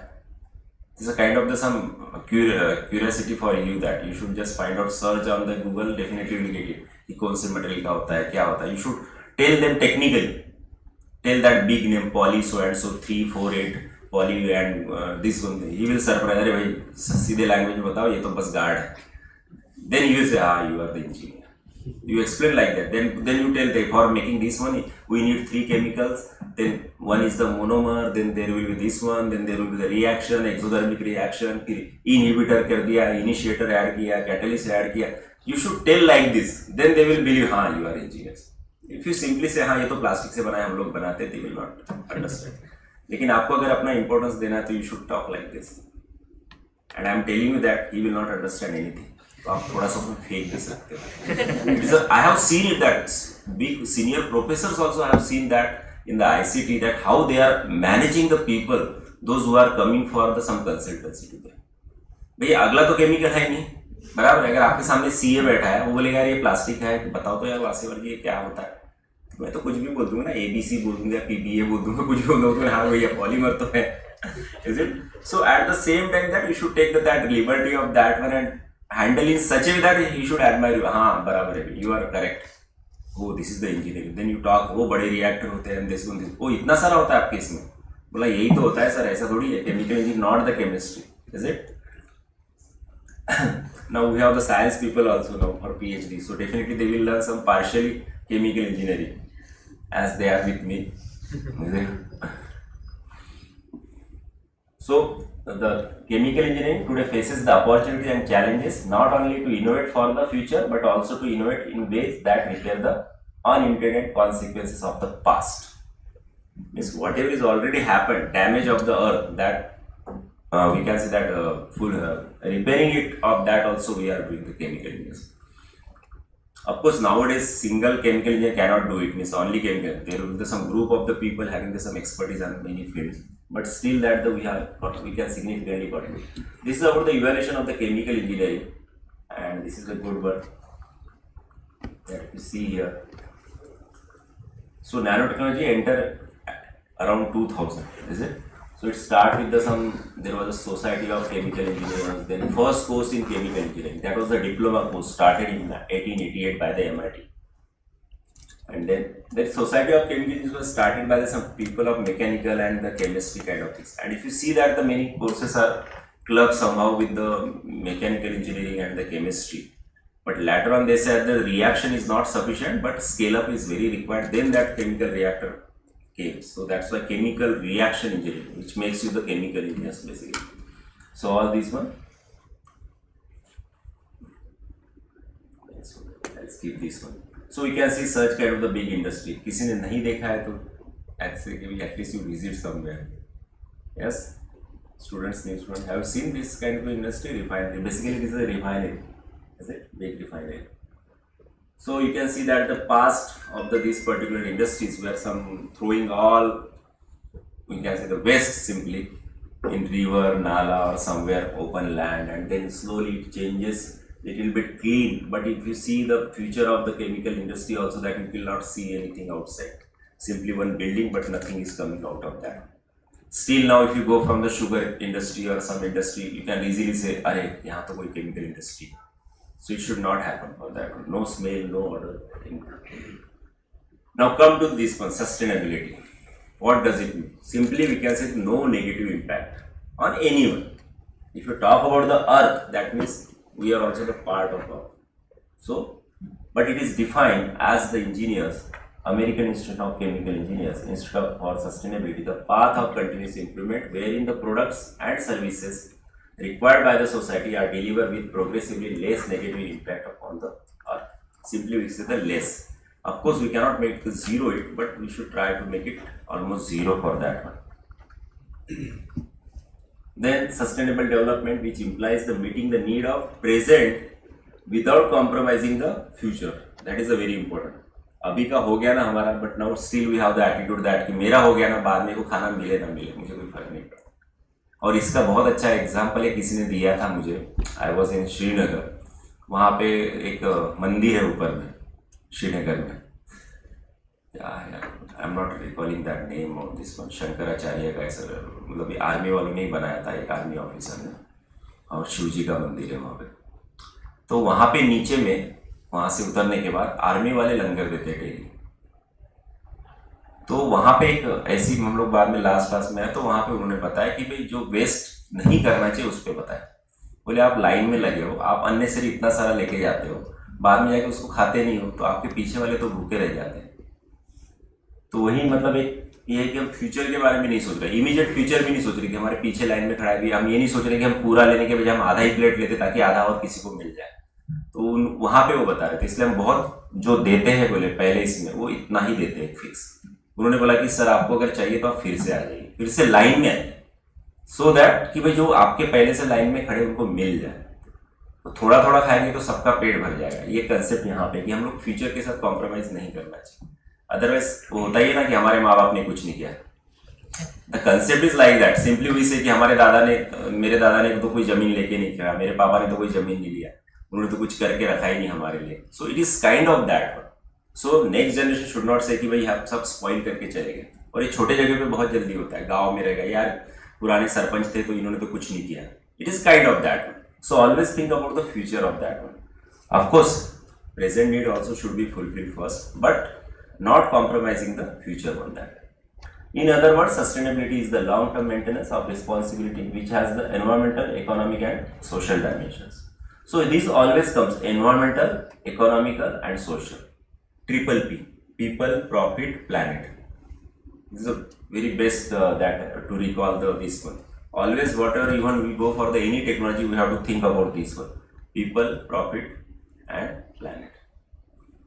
Of course, it should be technically feasible first. So this sustainability is already mentioned in the Vedas. If you see the Vedas, that is we have that all three: Yajurveda, Samveda, Atharvaveda. So according to Rig Veda, it is mentioned that sustainability, that whatever I dig from the earth, may that have quick recovery again. O purifier, may we not injure thy vitals or thy heart. So simply that whatever we are taking from the earth, it should be the quick recovery of that one. हमने कुछ निकाला है लेकिन वो चीज फिर से recover हो जाना चाहिए. And should not be hurt the that particular, we should not enjoy the earth. So all four major this major Vedas, that is Rig, Sama, Yajur and Atharva Vedas, which recognize the importance of maintenance of the seasons also. If you read this one, cycles that are likely to get altered due to the climate change owing to inappropriate human actions. Because of only this inappropriate human actions, it has been changed. That cycles are now it is changing. It is remarkable that the people in Vedic times regarded nature and the environment in holistic manner. This is a very important. हम अभी भी हम nature की कई जो हमारे religious जो है उसमें पूजा करते हैं अभी बहुत से इसमें, और वो सही था. अगर हम उनकी पूजा करना अगर भूल जाएंगे तो शायद फिर तो कुछ नहीं बचेगा. हमने उधर भी जो पुराने क्या बोलेंगे उसको, कौन सी कंट्रीज है जहाँ वायु की पूजा करते हैं, सन की पूजा करते हैं, उनको भगवान माना जाता है. इजिप्ट में यस. तो because they are believing in the praying to the that environment, we can say that nature and environment. So what was given in that one, do not harm the environment, do not harm the water and the flora. The earth is my mother. This is a kind of a prayer which is given in that in Sanskrit in Veda. I am her son. May the waters remain fresh. Do not harm the waters. So it is totally related with the environment.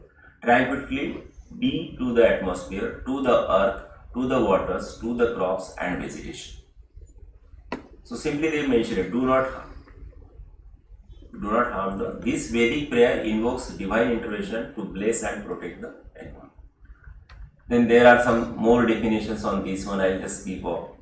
Everyone has defined in their own way, and also it is related with the some discipline. If I talk about the what is the sustainability for chemical engineers, what is the sustainability for science one, what is the sustainability for family, what is the sustainability for, we can say, the market. So according to that one they have defined it. But if you see all these definitions, I have gone through recently, just I think around 12-15 I have gone read some 2 papers on that one.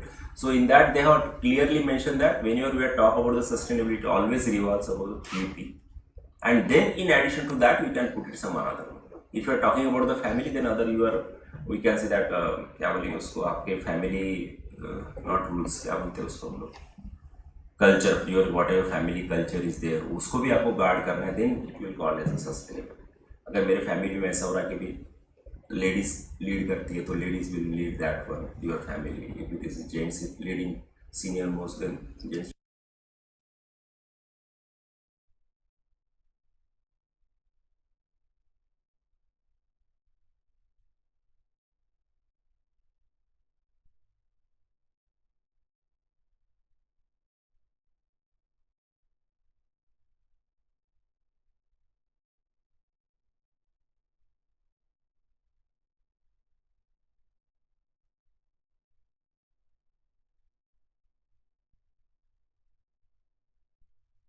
Good, not एकदम कम भी नहीं है, ज़्यादा भी. So that is also mentioned in the some research papers about this one. But this 3P is always involved. कि हम जो activity कर रहे हैं, it should not be what we can say that it is coming with this 3P: people, planet, and the profit. So there are many definitions. If you see the one of the committee this minutes, that is UN Environment, which was in 2017, they defined some 17 sustainable goals. So if you read it properly and if you see in the literature, on one of the point you will find the one kind of a big research paper or the book of this. Say that the no poverty, what does it mean exactly, and how we can cope up with this, or how we can get the solution for this one. So these are available in the many literatures of this one. So we will not go into much detail. So just go through this one: no poverty, zero hunger, good health and well-being, quality education, gender equality, clean water and sanitation, affordable and clean energy, yes, decent work and economic growth, industry, innovation and infrastructure, reducing inequality, sustainable cities and communities. ये बहुत चल रहा है अभी cities में. Builder also are using this word. Sustainable township, sustainable, अभी नाम देके बिल्कुल वो बोलते हैं ना, बजवर्ड जैसे जैसे चलता है तो हम लोग उसके पीछे ही भागते हैं.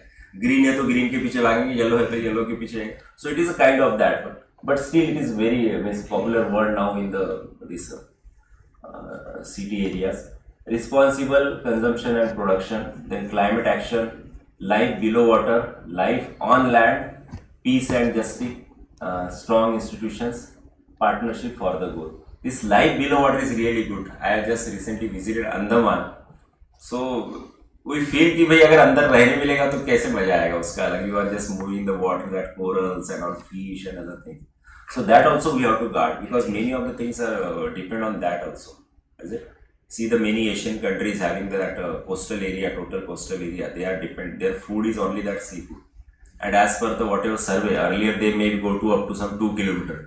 Now it is increasing 5, 10 and 20 and 30 kilometers away from the coastal area because of the whatever damaging things are there. So sustainable approaches. See this particular topic, sustainable, we can say, if you relate with the project or any of these one, every author, every scientist or every industry has defined in some different way, but goal is always that one, no negative things on this.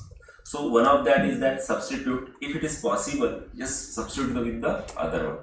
If it is possible, reduce that volume consumption, advance. वो बोलते नहीं कि अगर आगे चल के अगर एक टैबलेट मिल गई जिससे कि हमारा पेट पूरा भर जाएगा तो कितना अच्छा रहेगा. कोई स्टोर करने की जरूरत नहीं, जेब में 2 टैबलेट लेके 4 टैबलेट लेके घूमने जाओ, बस रोज एक सुबह शाम खाते रहोगे, खाना खाने की चिंता ही नहीं. Is it? So it is kind of that one will be there. Just like mobile also, ना, we have that earlier big mobile, now we have the very smart mobile, thin है थोड़ा सा. Then where we optimize, means increase the efficiency on storage side, its speed side. But the size of that particular mobile is as it is it? Then battery life is also reuse by end consumers, remanufacture by materials, processors, recycle mechanically, etc. Yeah. I have taken 2-3 figures for just comparison. You can see here sustainability. They have economic, emission, that is related with this one, all having that social, environmental and economic one. They put it in some different way. This is also the skill of that one. As you are entering this master student, a few of my PhD students, this is a skill that how you can put your ideas or the data in some different way. If I am working on this one and if I put this figure, can I put it in the same in the some my another research paper or another textbook chapter? No. So I have to convert into some such a way that it will have the same meaning but representation in some different way. Is it? The same thing is there. There are number of figures. So you just simply give the 3 pillars of sustainability. Images Google में इतनी सारी figure मिलेगी, सब में वही है, but it is in the some different way they put it. Is it? But always it is social, environmental, economic. So it was social in the sense people, environmental in the sense planet, economic means profit. So 3P, if you remember, you can write a quite big essay, 4-5 pages. Is it? So general engineering kind of. Who is doing sustainable engineering somehow? Yeah, she is doing it. So it may be useful, you can write it somewhere.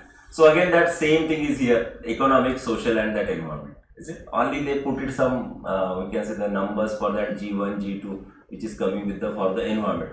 You can split up the environment maybe in the, they have put it in the 3 points. It can be the 5 also, 10 also. That depend also. And the same thing is applicable when you are in the industry, I think.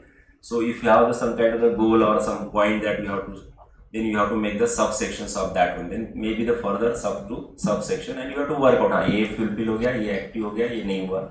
And you go ahead with that one. Just kind of the checklist. Same one here. Here it is. Yeah, this I have just added now today. See here, environment is there, social and economic. When we are talking about that project management sustainability, so then there will be the addition. In addition to these 3 one, there will be the administrative one. So, but 3 will be always there. Is it? Because whatever activity you are doing, they are related with the money will be first one, that whether you are saving, earning or what profit is there. Then so it should not be the negative side of the social as well as the environment side. Here that what the sustainable projects define. Again, I have seen that there are number of definitions defined by the various industries. They may be the consultancy firms for that one. One is that green project management organization is there.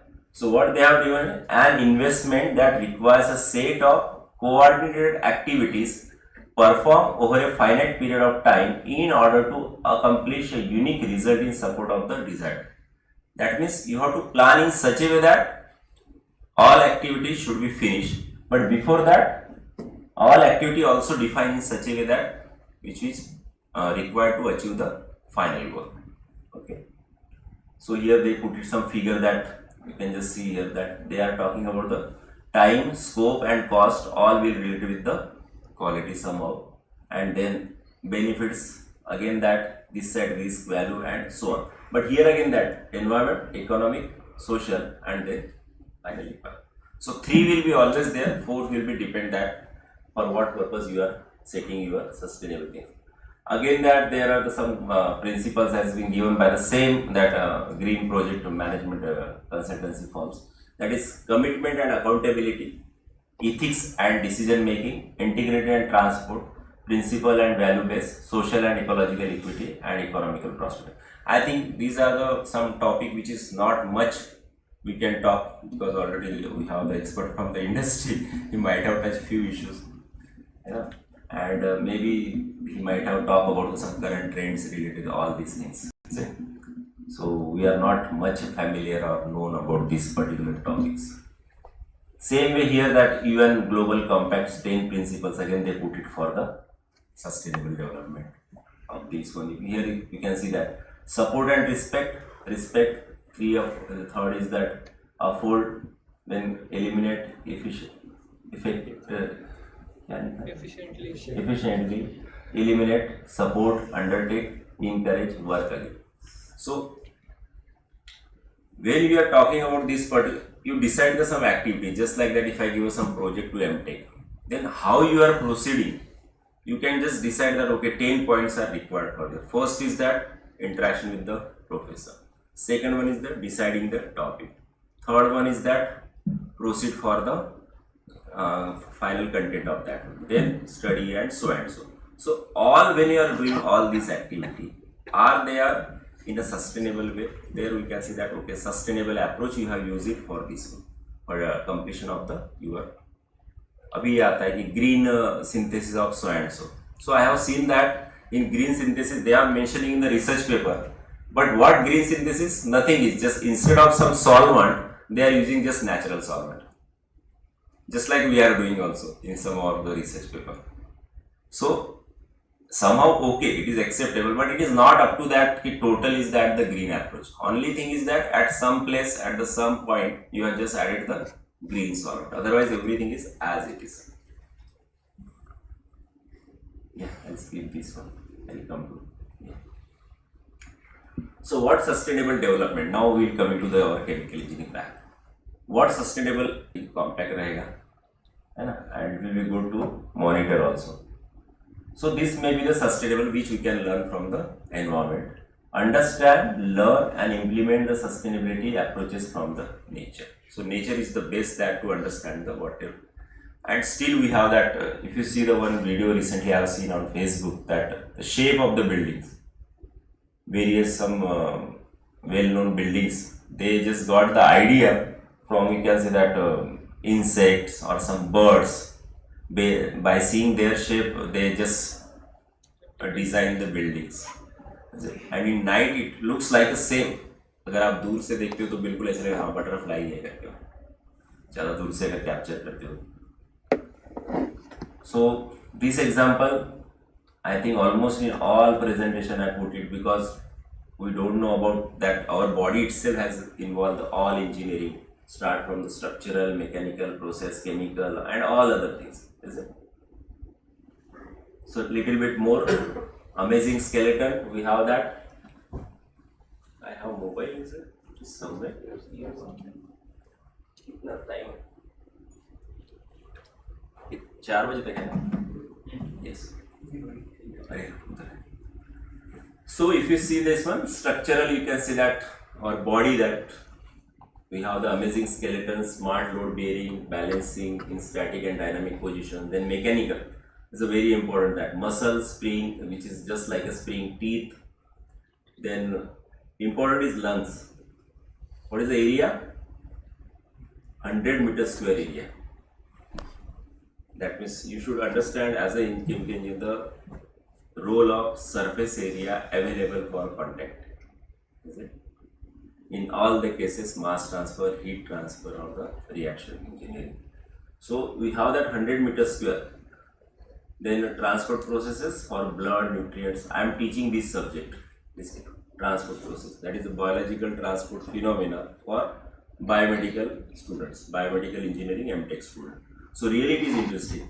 I have not studied that biology in 11, 12, but still that I am trying to learn that one. Very interesting that.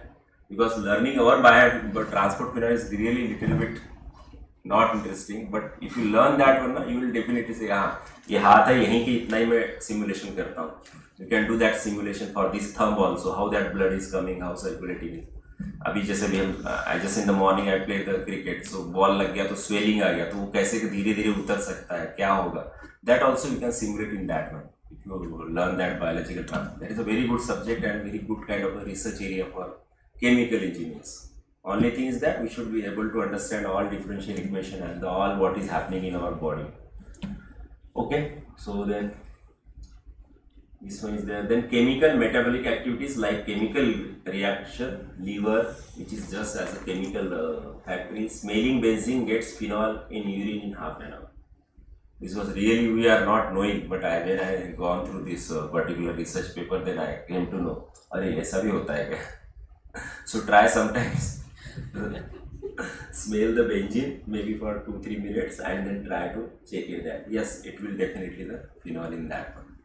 Environmental waste management, which consists well designed disposal system for solid liquid gases. Information technology, the capacity of DNA. It is unbelievable. You cannot make the hard disk या कोई storage cloud बना ही नहीं सकते कि इतना memory आप store कर सकते हो. That is almost impossible. Then process control, that is nervous system, which takes care of the communication and emergent conditions, fear, anger, fight, pain. Then there is that hormones which help control and coordinate the body activities. Then safety, self-protection, which is inbuilt. Reflexes, you can understand that. How fast we can do it that. Numerous example how industrial systems can be designed for this safety work. Creativity, body is blessed with the power of imagination to evaluate the situation and generate ideas and solutions using its flashing of insight. Imaging is there. It is fascinating to note the way the eye act as camera. आपकी memory इतनी है कि आप तुरंत याद करके उसको realise कर रहे थे, हाँ मैंने ये देखा था. But even if it will be on the cloud, you have to go and click it, search it, then only that figure you can, that photo you can see. Otherwise, just close your eyes, you can, हाँ अंडमान में ये देखा, यहाँ ये देखा था. Reliability, principal organs, that is brain, heart, solitary support organs like ear, eye, kidney, lungs, etc. Same principle can be applied for the chemical plant design. And management, body के जैसा management है ही, works with the coordination and productive system manager inside. Let it sustain, grow using history and future directions. Subset up. So everything in our body. So this was the example of that kind of the chemical industry. What you can see that those are the chemical engineering from the chemistry side. Might have seen some big structures or the big kind of vessels, reactors, pumps, some separation and so and so. So is it possible to put it this one? If you check it all, this particular figure, it has that all say that one reactor, extractor and all this one. So almost around 13 kind of the equipments are there, including your two separating agents column. So this particular one figure can be drawn in this way. Is it? That complete work can be simplified in the simple. कितना easy लगता है ना, एक figure लिया उसको छोटा सा बना दिया. But in reality, it has been designed that complete plant in single way. Okay, we will not go in the much detail of this one. This complete plant in a single one, and if you see this one, this is that. This is single one.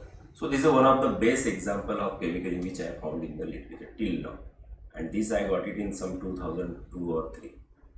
So from that time, then I explored so many things. I have some 4 or 5 papers of this one, Cirola, JJ. All details are given how they have developed that chemistry and then engineering. All things are available in this particular one. And the journal is that advances in chemical engineering. So very good, it's an interesting one that. And what benefits? Single column, 80 meter tall, 80% less, 80%. And it is commercialized. The most important part is it is commercialized. It is a real figure of that one. Which one? Eastman Chemical Company. So what benefit you can get it through this one? There are many benefits you will have it. Less energy consumption, less capital expenditure, less global warming, you can avoid the acidification, thermal pollution, fossil fuels depletion, then the VOC. You can think about that one piping. घर में भी pipe होते हैं नीचे से सम से लेके over तक ले जाते हैं. ऐसे एग्जाम्पल बहुत रेयरली किसी का सीधा पाइप होता है. So you can just try that to find out that what is the pressure drop across that one, losses in that one. Is it? If there are the joints, and if you talk about the some volatile components are there, then what about the leakage of that? Of course, there will be somehow leakage, or some manual will go for the cleaning the strainer, some joints or some pumps. So definitely all these are reduced. So because of that, VOC will also be less. Energy required will be less, and because of that, less for fossil fuel depletion, and all are related. So in general way, as a chemical engineer, we should able to write. Suppose if I give this particular 2 figures, 3 figures, we should able to write 1, 2, 3 pages on that. That's it. And then we can easily write it that, because everyone is related with that. If it is reduced to this particular one, so lands definitely will be less, control system will be little bit less, manpower will be less. So all we can easily relate with the capital expenditure, energy consumption, and etc.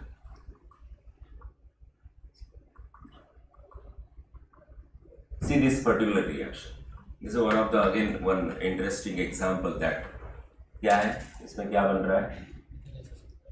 What is here objectionable chemical here? MIC. Test करना है किसी को? नहीं करना है. Okay. And last one is that this is our main product. So that Dow chemical, yeah, they are Union Carbide. Union Carbide had this particular process. One reaction, then second reaction, methylamine, phosgene, which will give the methyl isocyanate. Then further methyl isocyanate will be reacted with naphthol and will give the carbamide. This is the one of the pesticide.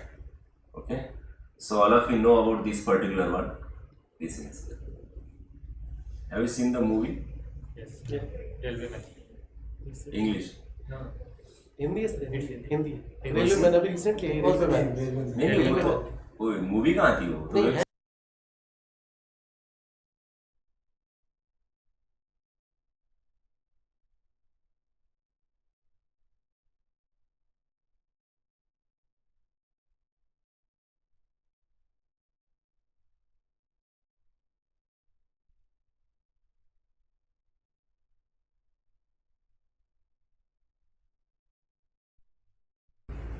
Little bit is also there. You will enjoy that movie also, and you can understand the severity of this particular accidents. But disaster कैसे हो सकता है? I was in Ordnance Factory Bhandara, and you will not realize in rainy season that when you move from the sulfuric acid plant, whether that rain is coming or that acid drops are coming. Because anyway, that was the old plant. Now I think they demolish and they are directly now taking the sulfuric acid from outside. So there are many incidents like this. I think I have given one book to sir, that one old book of the disaster related big incidents. So this is just the example in our India, one of the big disaster of this particular industry, and we don't know how many deaths. It was reported that around some 3,000, but everybody knows that it is maybe the far, and still the people are suffering with the issues of that particular social issues, plus health issues and other issues also. So there was a MIC, that is methyl isocyanate, and which is by the Union Carbide India Limited, that is which was in Madhya Pradesh. So this is some document I got it from the net, that review of the MIC production at Union Carbide Corporation facility. So same one they implemented here also. Okay. So I will not go for all this manufacturing. I just show you that it is available, these kind of the documents. Here they have mentioned that methylamine, phosgene, MIC. Yes, some reaction and the statement. This is some kind of the process. We can see that.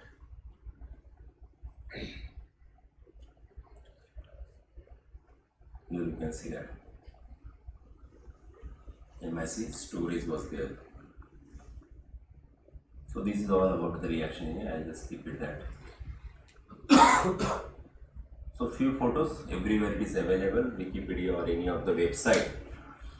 So what later on it is given in one of the research paper, that MIC can be generated and immediately converted to final product in a process that contains a total inventory of less than 10 kg.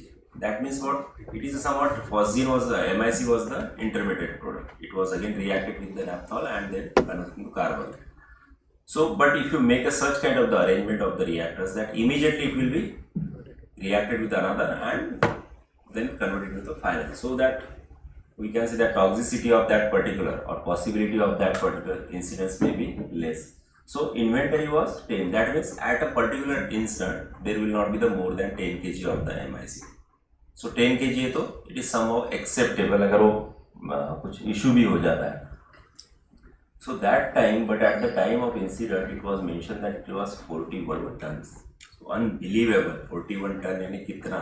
और वो movie में वो समझ में आता है, जो web series है उसमें तो बहुत अच्छा डिटेल में दिया है, that we can understand.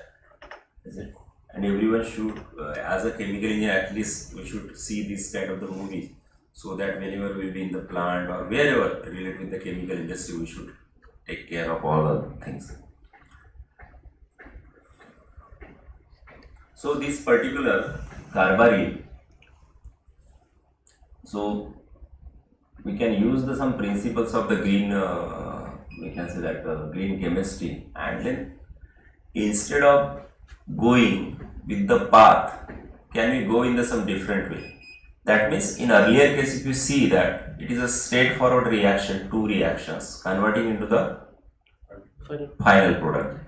But the people have developed such kind of the reactor where the inventory is just 10 kg. That means it is at the reactor level.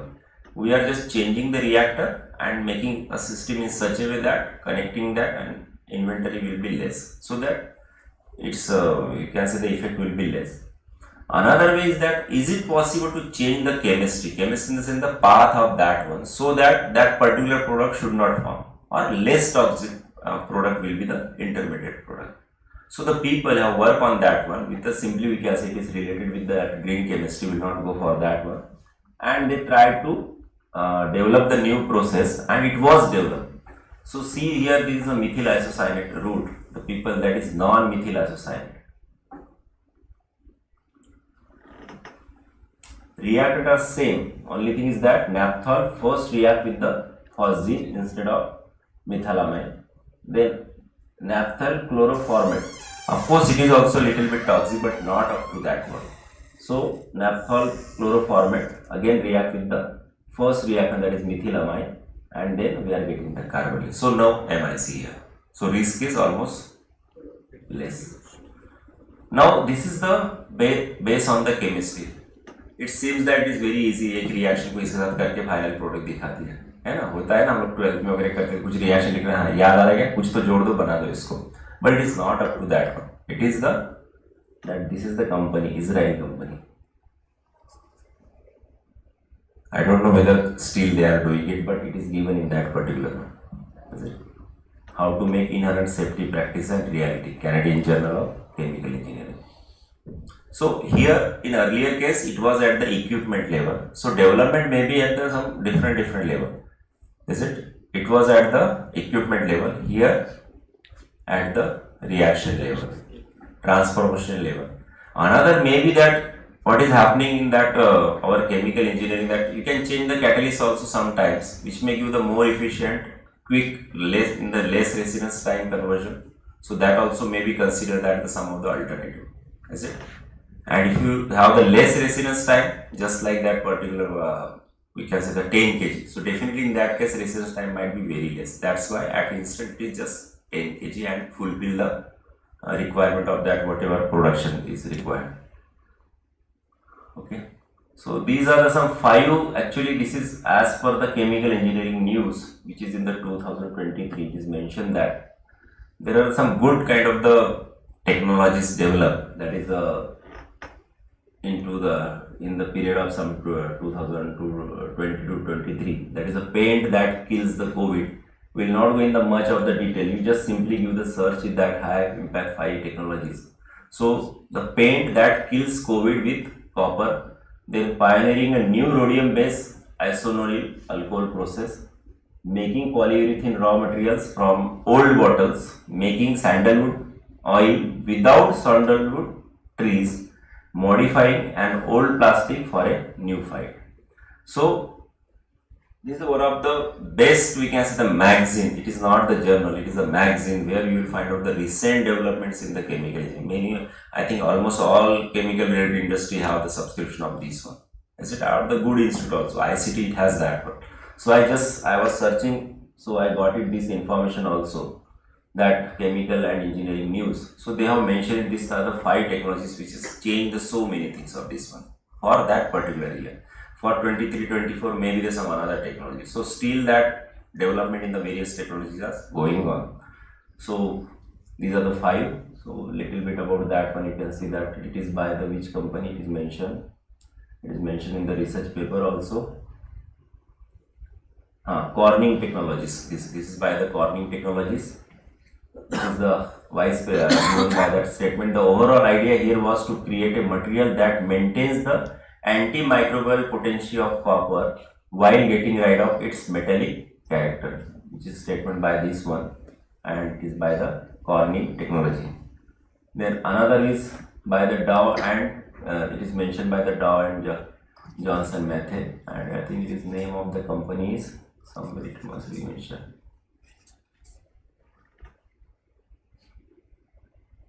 Yes, Zibo Kyung Tenga Chemical. They have started this particular company for this particular rhodium based isononyl alcohol process. Then making polyurethane from the old bottles. So it is by the Huntsman, that one of the company that I think Sanjay sir may be knowing more about all these companies. Then sandalwood oil without sandal, essential oil products, steam distill, the fragrance. It is by the BAS. It is one of the well-known company. Or this one, India also has their R&D unit in Mumbai. My son done internship in this one.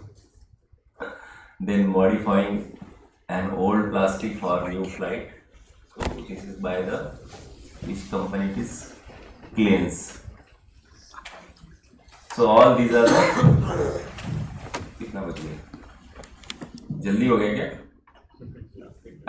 ठीक है क्या? हाँ ठीक है. So finally I am just concluding.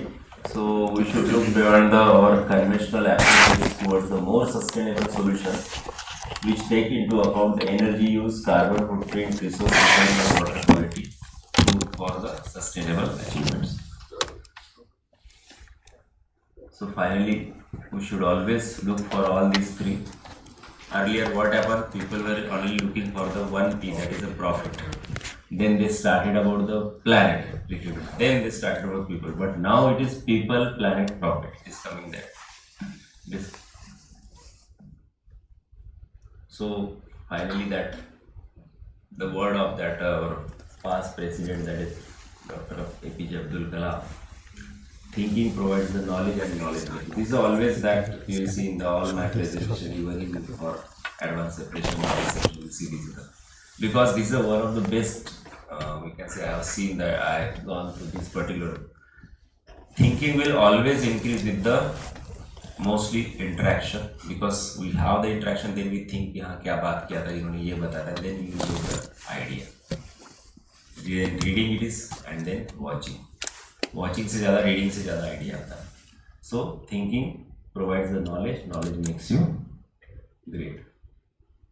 Then whatever work you do it, always local aspects को consider करके we should do it, we should work out. Just like that कि अभी का agenda क्या है हमारा, किसी भी तरह M.Tech का first semester अच्छे marks में निकालना है. So you work for that one. But at the same time, think globally. Globally in the sense, what you are thinking, if you have the very good outcome of your first semester, you may have some future that you may go for the higher study, may not be in the VNIT, but maybe in the some IITs or some abroad also. So that way your work should always be reach globally. And how it should reach, that is depend on your credentials.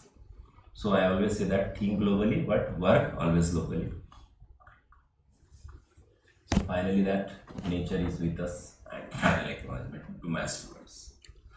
So So any questions, especially from student side, I'll be happy to answer you. If don't have, no problem. Because anyway that I will have to ask the questions during my course. Okay, so thank you. We started understanding what are the challenges that we as civil society is facing nowadays. The climate change, ever increasing global temperature. Then we looked into the responsibility of CO2, greenhouse gases. The focus was mainly on carbon dioxide, but we talked about other greenhouse gases as well. We looked into industrialization and how in last 200 years suddenly we went from 200, 250 to 420 ppm CO2 levels. And we exactly look where this CO2 emissions is exactly coming from. So from power production, from industrial activities, from transportation. We looked into the possible solutions we have going from carbon intensive energy sources to low carbon sources, namely natural gas, or we saw how the carbon intensity reduced with the reduced C2H ratio of the fuels. Ultimately, we talked about solar, PV, carbon-free fuels or energy source. So the whole course was divided into three categories or three parts. One was about this greenhouse gases, climate change, energy transition. Another part was focusing more on engineering. So I tried to connect you after 20 years working in industry, how your textbook equations, so probably you saw some very basic which you learned in your courses, subjects, how these are applied to solve real world problems. So try to connect your textbook to the real engineering world. And then we also looked at the business part, some political issues, debates here and there, also the project life cycle, how we go from conceptual stage to industrialization, right? I must say the best presentation of the course was the last one on sustainability, and I couldn't stop, as I said, I couldn't stop myself connecting the dots between sir's presentation and what we saw in last 3-4 days. So this was just to show, I repeat once again, he being a senior researcher for last 25 years in academic research, I came from an industrial background, but you saw how we both appreciated similarly the contribution of chemical engineers, and we talked about this fertilizer production and those kinds of safety, Bhopal gas tragedy and all that. So I think that's what we did. Few minutes ago I was mentioning that we started discussing the challenges, the problems the world is facing today. I guess we have not solved those problems, the world problems in 5 days, but at least I think now you understand better what exactly is the situation, you know more about the solution, you get a glimpse of real process engineering, real world engineering design. So once again, thank you very much. Well, first of all, Dr. Shende, that was his proposal a year ago that we should organize such a course, and I humbly accepted, and all his efforts, first of all, right? Then the GIAN committee, the local coordinator who took efforts to realize this course, right? And as I said before, special thanks to all the participants. First few days were a little bit dormant, but after second day, you guys started showing interest, taking part into exercises and all that. So that was really good to see. So once again, thank you all. Very happy to be here. Had lovely 5 days, very lovely campus, and Dr. Kalpana also, thank you very much, supporting with some very good comments, right? Adding on some topics. Dr. Pal took effort 2 times, 3 times, explaining some topics, so thanks to him as well.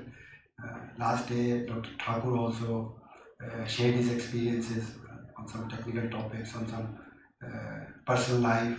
So very valuable for you as young students. So, I don't want to keep you away from Pakola, so it won't be a long speech. But all in all, very happy to be here, very happy to see you all, and thank you very much for much. Thank you, sir. This was the briefing about the course from the desk of chief guest as well as the main faculty. Thank you, sir. Then I would like to invite Dr. Nitesh Kesari, sir, to say a few words on this occasion.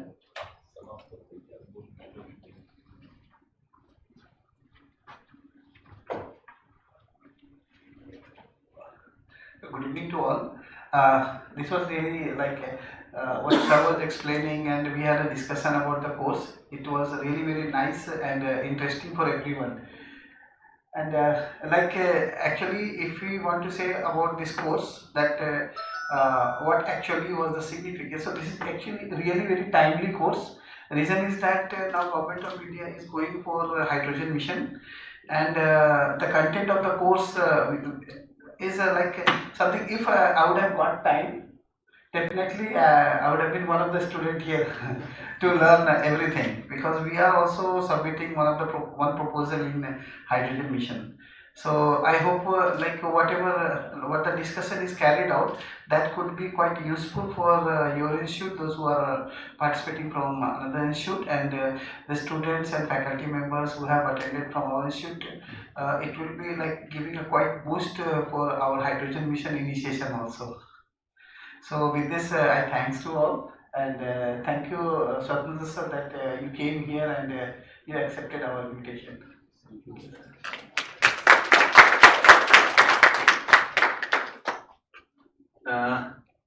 In next stage, I would like to invite Dr. Kalpana Revatkar, who happened to be with us at this moment. She will be sharing her experience, how the course was, because she attended a bit meanwhile. So please, Dr. Kalpana. Sure.